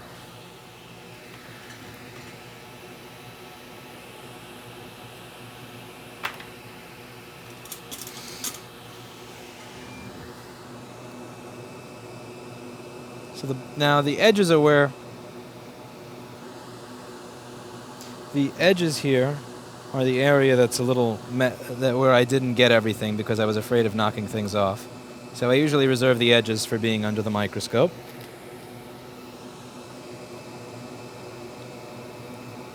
Next to the CPU. What side of the CPU? Above it? To the left of it? To the right of it? Give me a hint.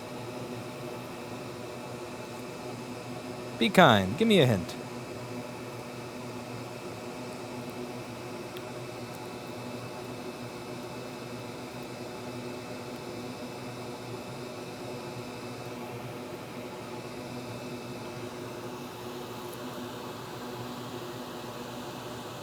Okay, let's take a look at the side of the CPU. So this here is the CPU. Capacitor, hey, this thing. Do you mean this thing? Oh. Uh-oh. Where did you two come from? Alright, this is where we play Who Wants to Save My Ass and tell me where those two came from. You two came from...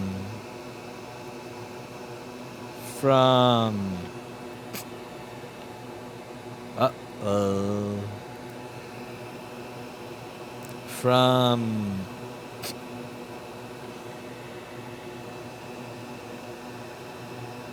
Maybe those two capacitors fell off the graphics chip that I removed.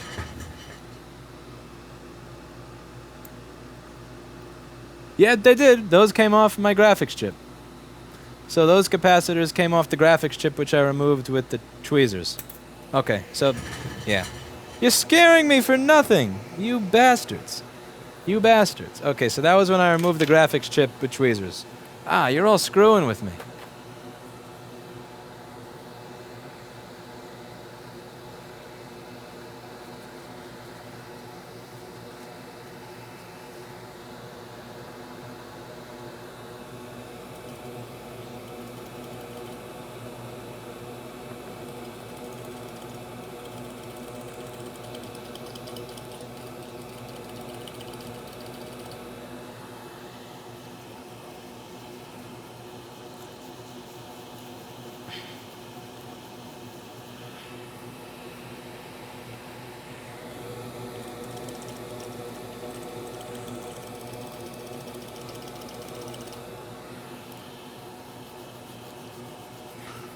I didn't know. I was just making an observation. No, you were clearly trying to sabotage me.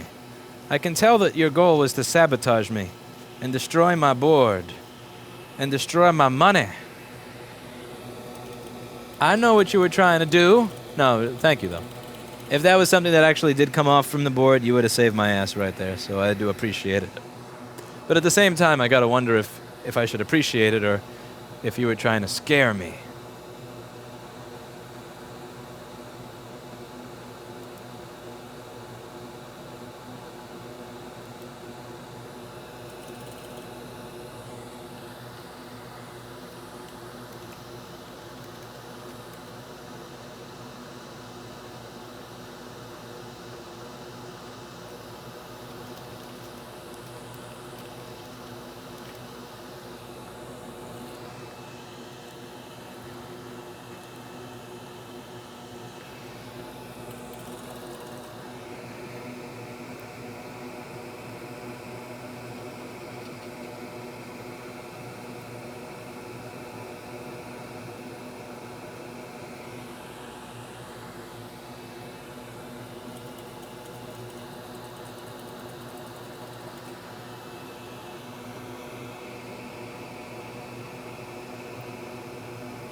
I almost missed wicking some stuff.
Okay, now we put a nice clean layer of flux on our clean board and put a graphics chip on it.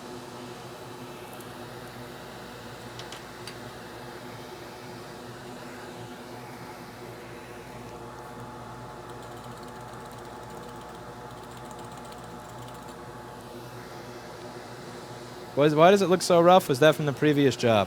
Well, some of it was flux from the last job, and some of it is combination of flux from the last job with flux from this job that I haven't cleaned off yet. And there's no real point to clean all that stuff off until it's all done, because it's going to be nasty and filled with flux regardless.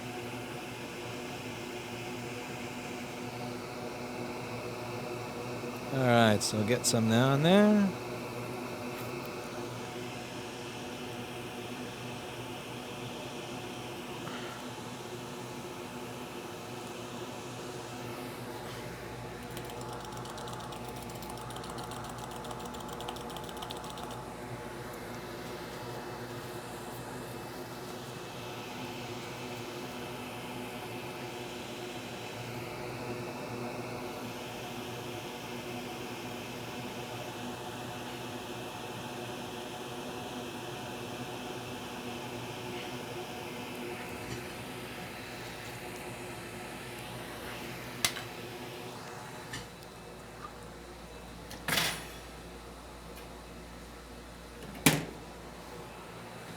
Okay.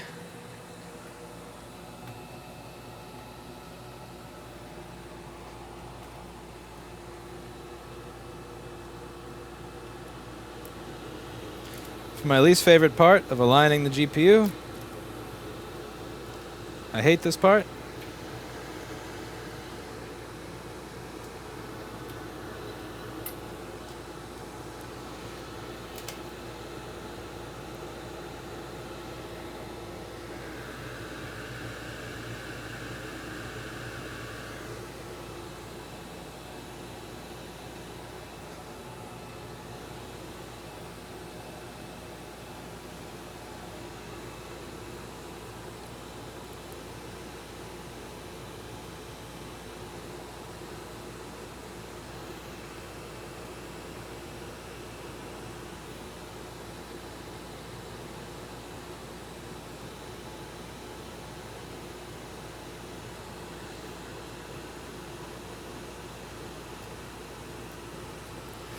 Okay, this is the least fun part of this whole job.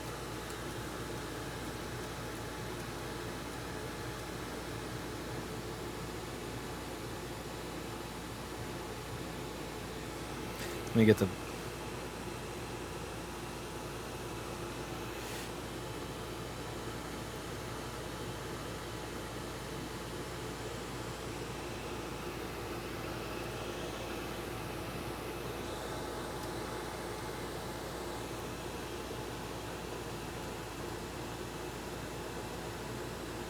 Yoink.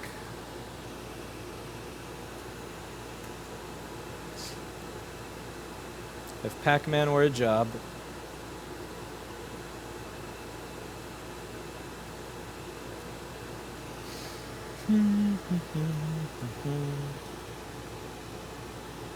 Okay, and now we pray.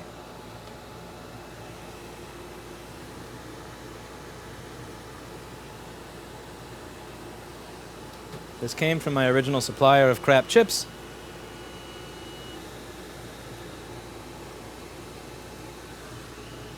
So if this works at all, I will be quite surprised.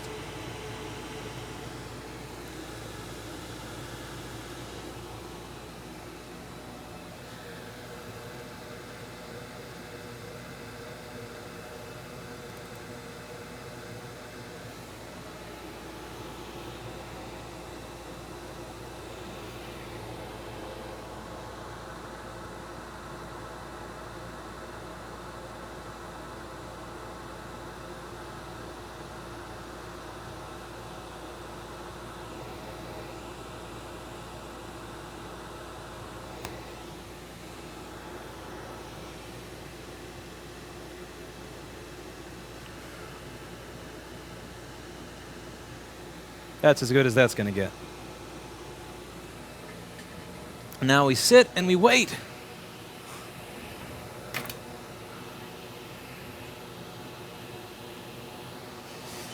This is the most boring part of it all.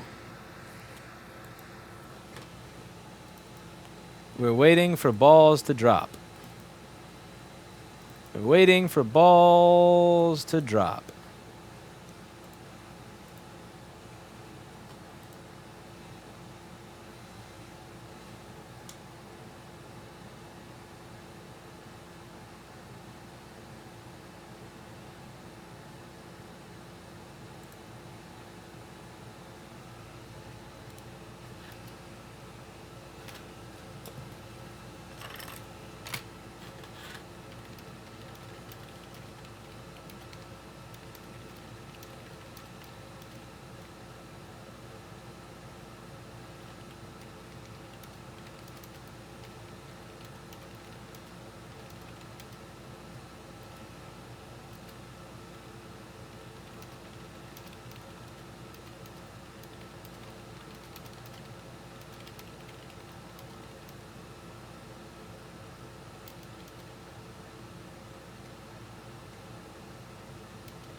All right, so the top is at 130 Celsius, the bottom's at 190, and the infrared's at 180. So we've got, I would say, at least a minute and a half to go before we get anywhere here.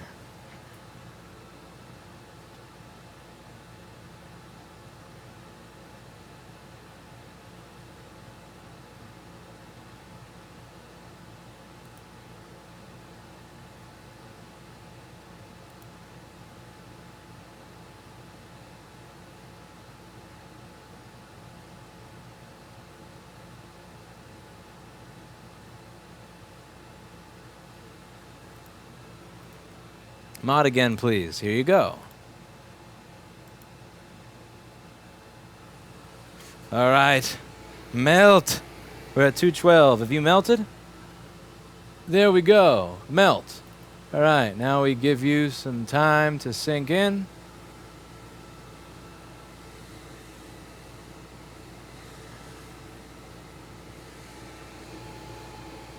Of course, it melted at a leaded temperature. Of course, that's a leaded chip. Of course, it's a reball, because fuck if anything we get from that manufacturer is actually new. And now we cool it off. Now wait for my balls to dry. Wait patiently for my balls to dry. It's really pretty when you see them dry. Wait till you see.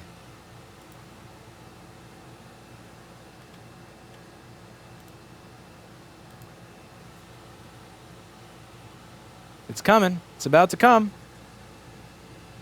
The balls are about to come. And there they do. There they go. They're drying. They're drying. Those are some nice dry balls.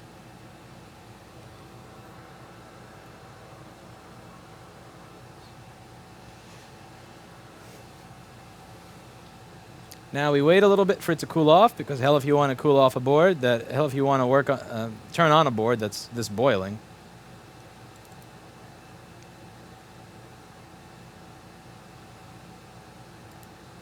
So we're just going to wait a little bit for him to cool off.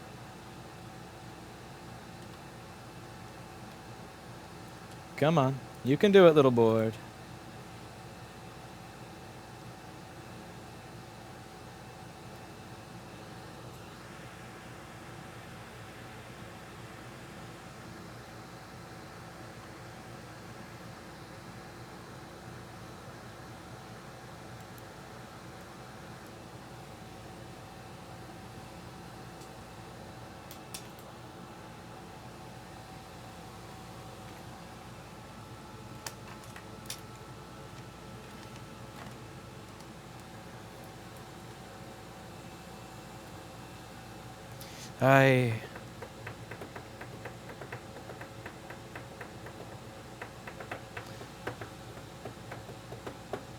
The funny thing is I was actually replying to YouTube comments while that profile was running.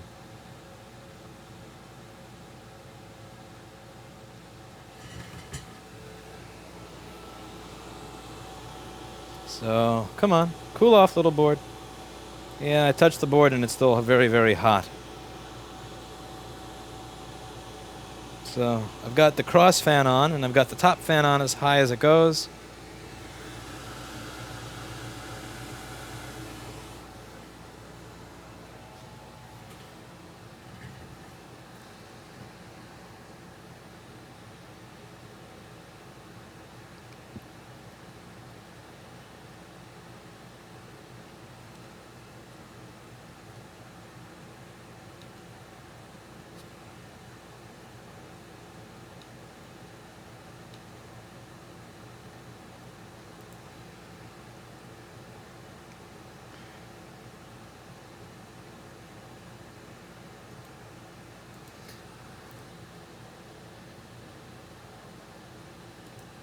Come on, cool off. This is really boring. Like, I'm literally waiting for balls to dry.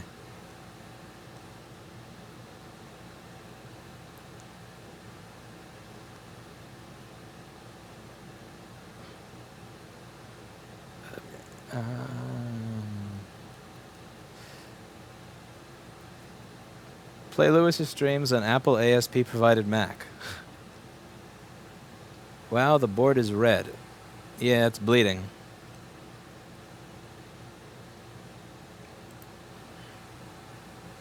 All right, I'd say we're safe to pick it up now. Let's see.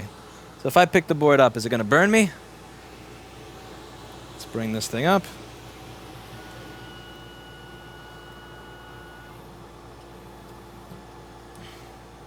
It's warm, but the board is not burning me. That's a good thing.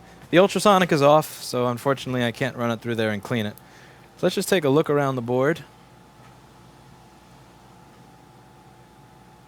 It's really important to make sure that I didn't knock anything off. It's really important to make sure I didn't knock anything off.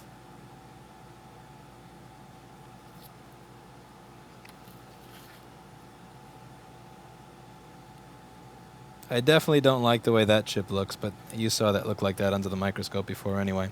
So now let's take a look at my balls under the microscope. So what do you think my balls are going to look like? Healthy? Sexy? Pretty? Or disgusting? Wow, those are some sexy balls. Oh my. Okay, let me just turn the camera exposure up to a Vice level of exposure. So we're at now a Viceland TV level of exposure. And hello. Oh man, look at my balls. Look at those balls. They are round. They have no grooves in them that you would get if there was not enough flux during the reflow. They are all evenly sized and spaced. This is sexy. This is what balls should look like. Oh man, that's fucking graphics card installation right there. Hello. Those are some balls to be proud of. And they really look good when you turn the exposure up on the camera to a Viceland TV level of exposure. Man, those are some sexy balls. God damn. I never knew my balls looked that good. I don't usually look at my balls under the microscope, but in this case I had to. All right, so let's see. We're going to turn this thing back on and see what we get on the screen. Does it work? Does my knockoff-ass crap GPU from Senzin work?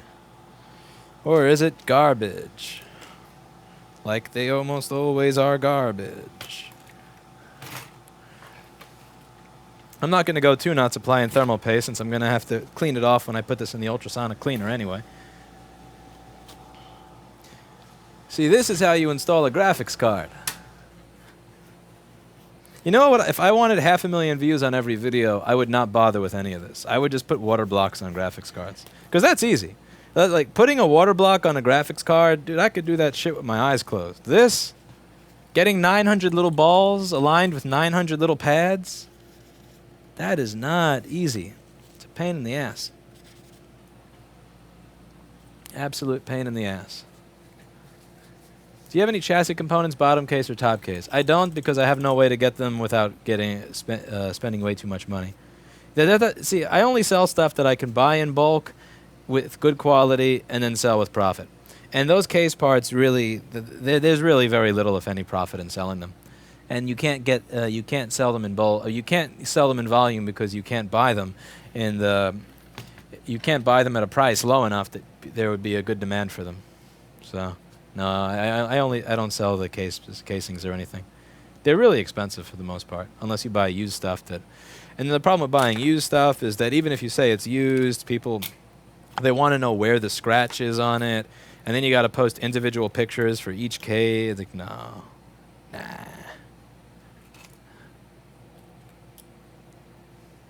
Are you happy we asked you to do it? Well, that depends if it works. If it works, then yes. If it doesn't work, then no. One way to find out, right? One way to find out.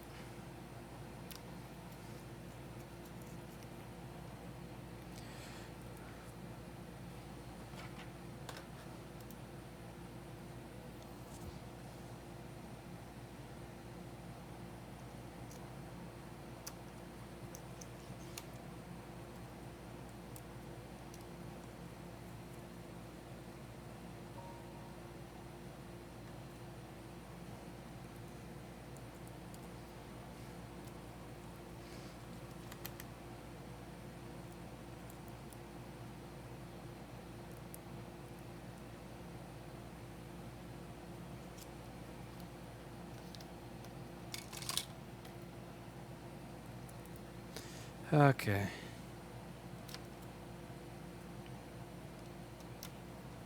What are the chances that this pile works? Take apart and compare knockoff MagSafe to genuine. That would make a pretty slick video. Yeah, that's a good idea. Actually, a really good idea. Alright, so let's take some of this stuff aside. I'm not going to plug in that speaker or the microphone or this or this or this. I just want to see if it works. So I got to ultrasonic this if I'm going to send it back to them anyway. Can't send it back with all this residue on it. That would be mean.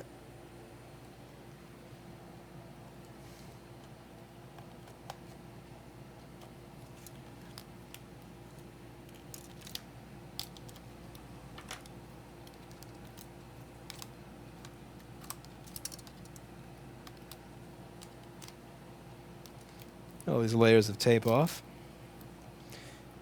My video RAM looks just as it did before I started. Good little video RAM. See, I'm not going to rape you with heat.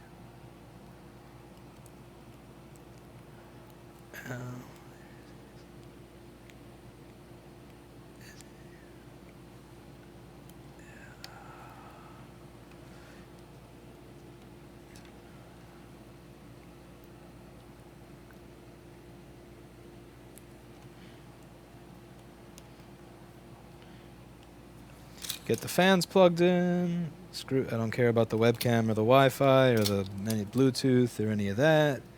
Show me if you get a picture. Show me if you get a picture without lines on the screen. Honestly, show me that you turn on first. I'll be pretty happy if we get that.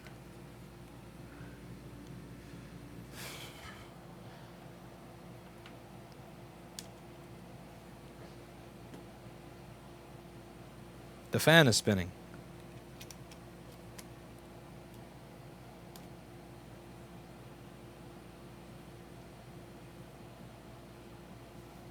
The fan is spinning for a quarter spin.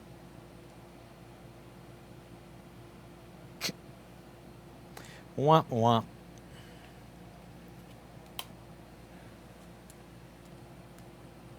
Fail.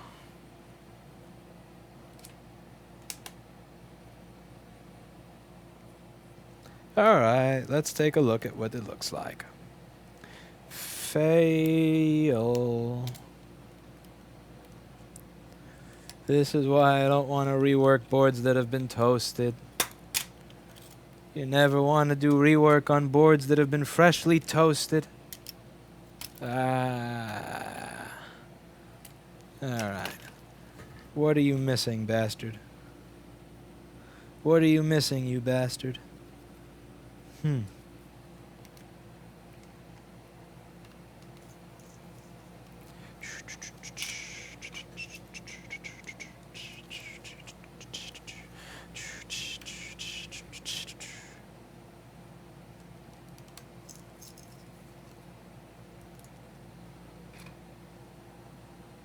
Herman Miller and Body. What is that?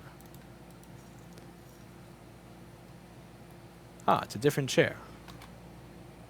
Lego my Ego board. Yeah. Maybe those caps were not from GPU. Well, let's take a look and see what we get. Let's take a look and see what's on here. I'm just going to keep the fan on the desk for the time being. And we're going to take a look through and see what it looks like.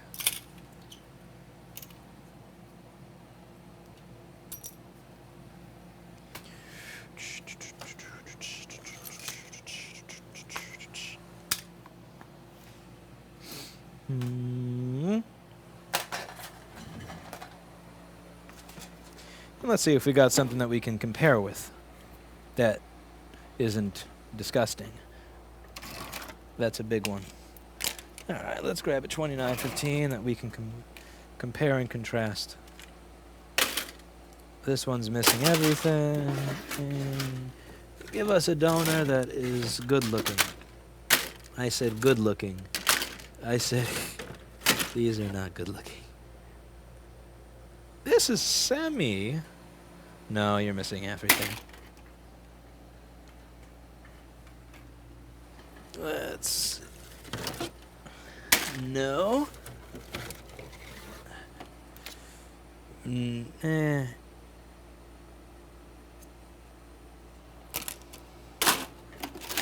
This disgusting board is as close as it gets. All right. So let's take a look.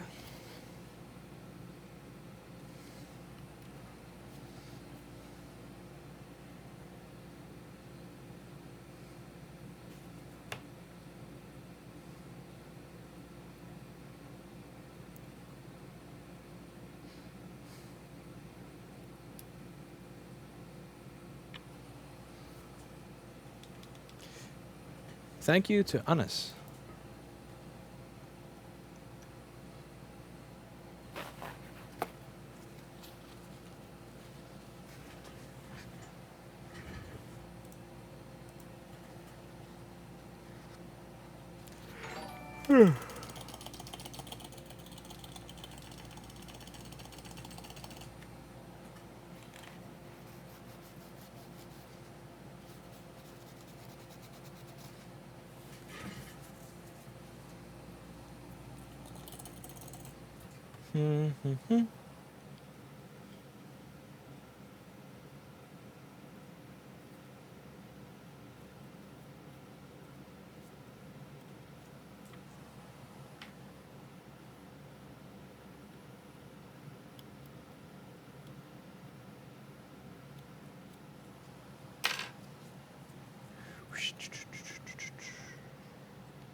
Look at how the CPU area really got raped in the original. I mean, look at how orange that is.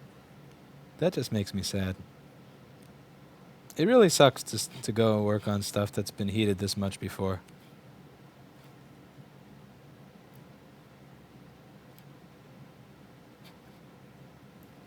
Does anything stick out?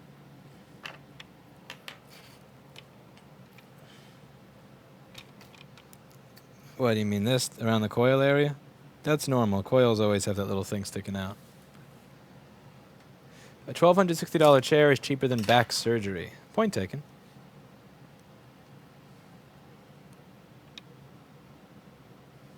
Around CPU was missing cap. Where? Around CPU is like anything. So let's... Here. There. No. No, I'm looking at my donor board over here, and everything lines up so far.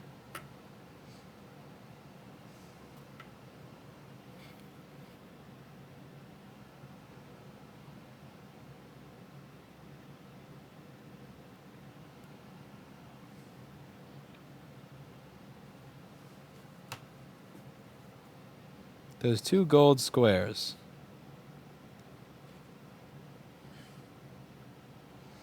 This is not here on the donor either, so this is not present on my donor. The orange's coloring comes from when you burn something to hell. It's like a tan.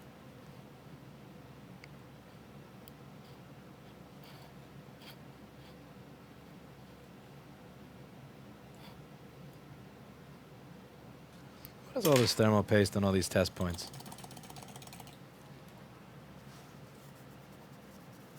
Get the F out of her.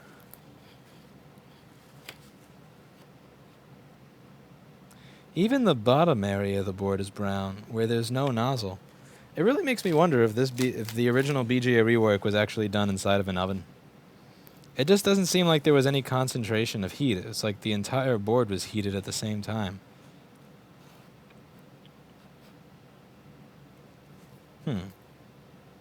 No, that's not short. It just looked funny.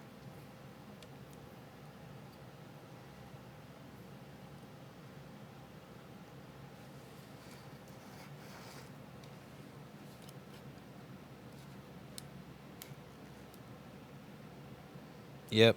This is how long it took for that graphics chip to die. 5/28/2017. Wouldn't it be funny if the original chip was just a reball? Alright, we have any cracked CPU MOSFETs? No. There's a GPU. Let's see.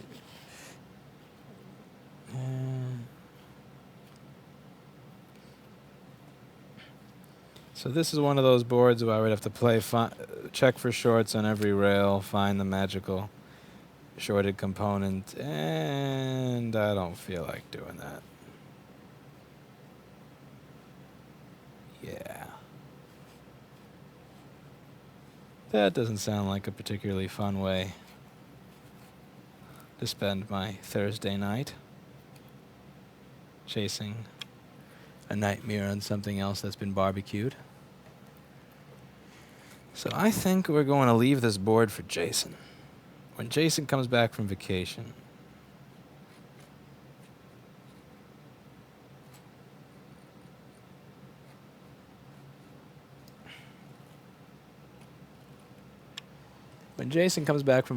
he's got some work to do.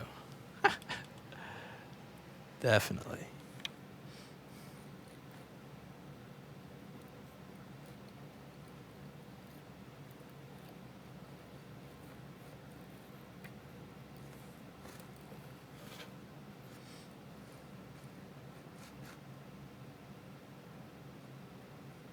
Damn, the shit is brown.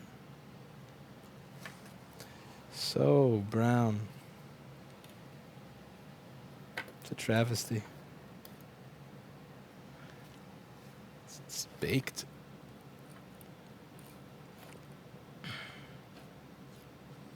Could be a burnt capacitor in the PCI Express data line to the CPU. Could be a number of different things.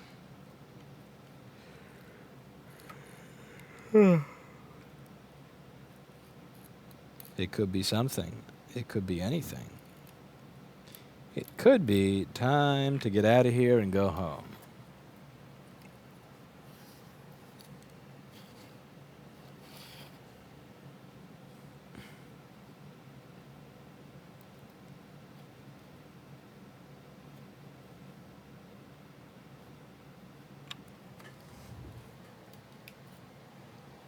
This looks like it would be a board for Jason.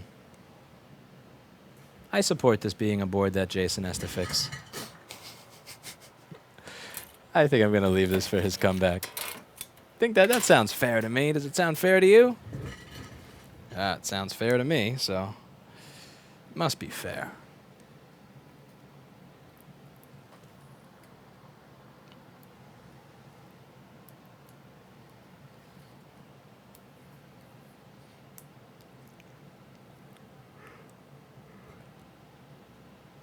Yep, junk. All right, so that's it for today, and as always, I hope you learned something.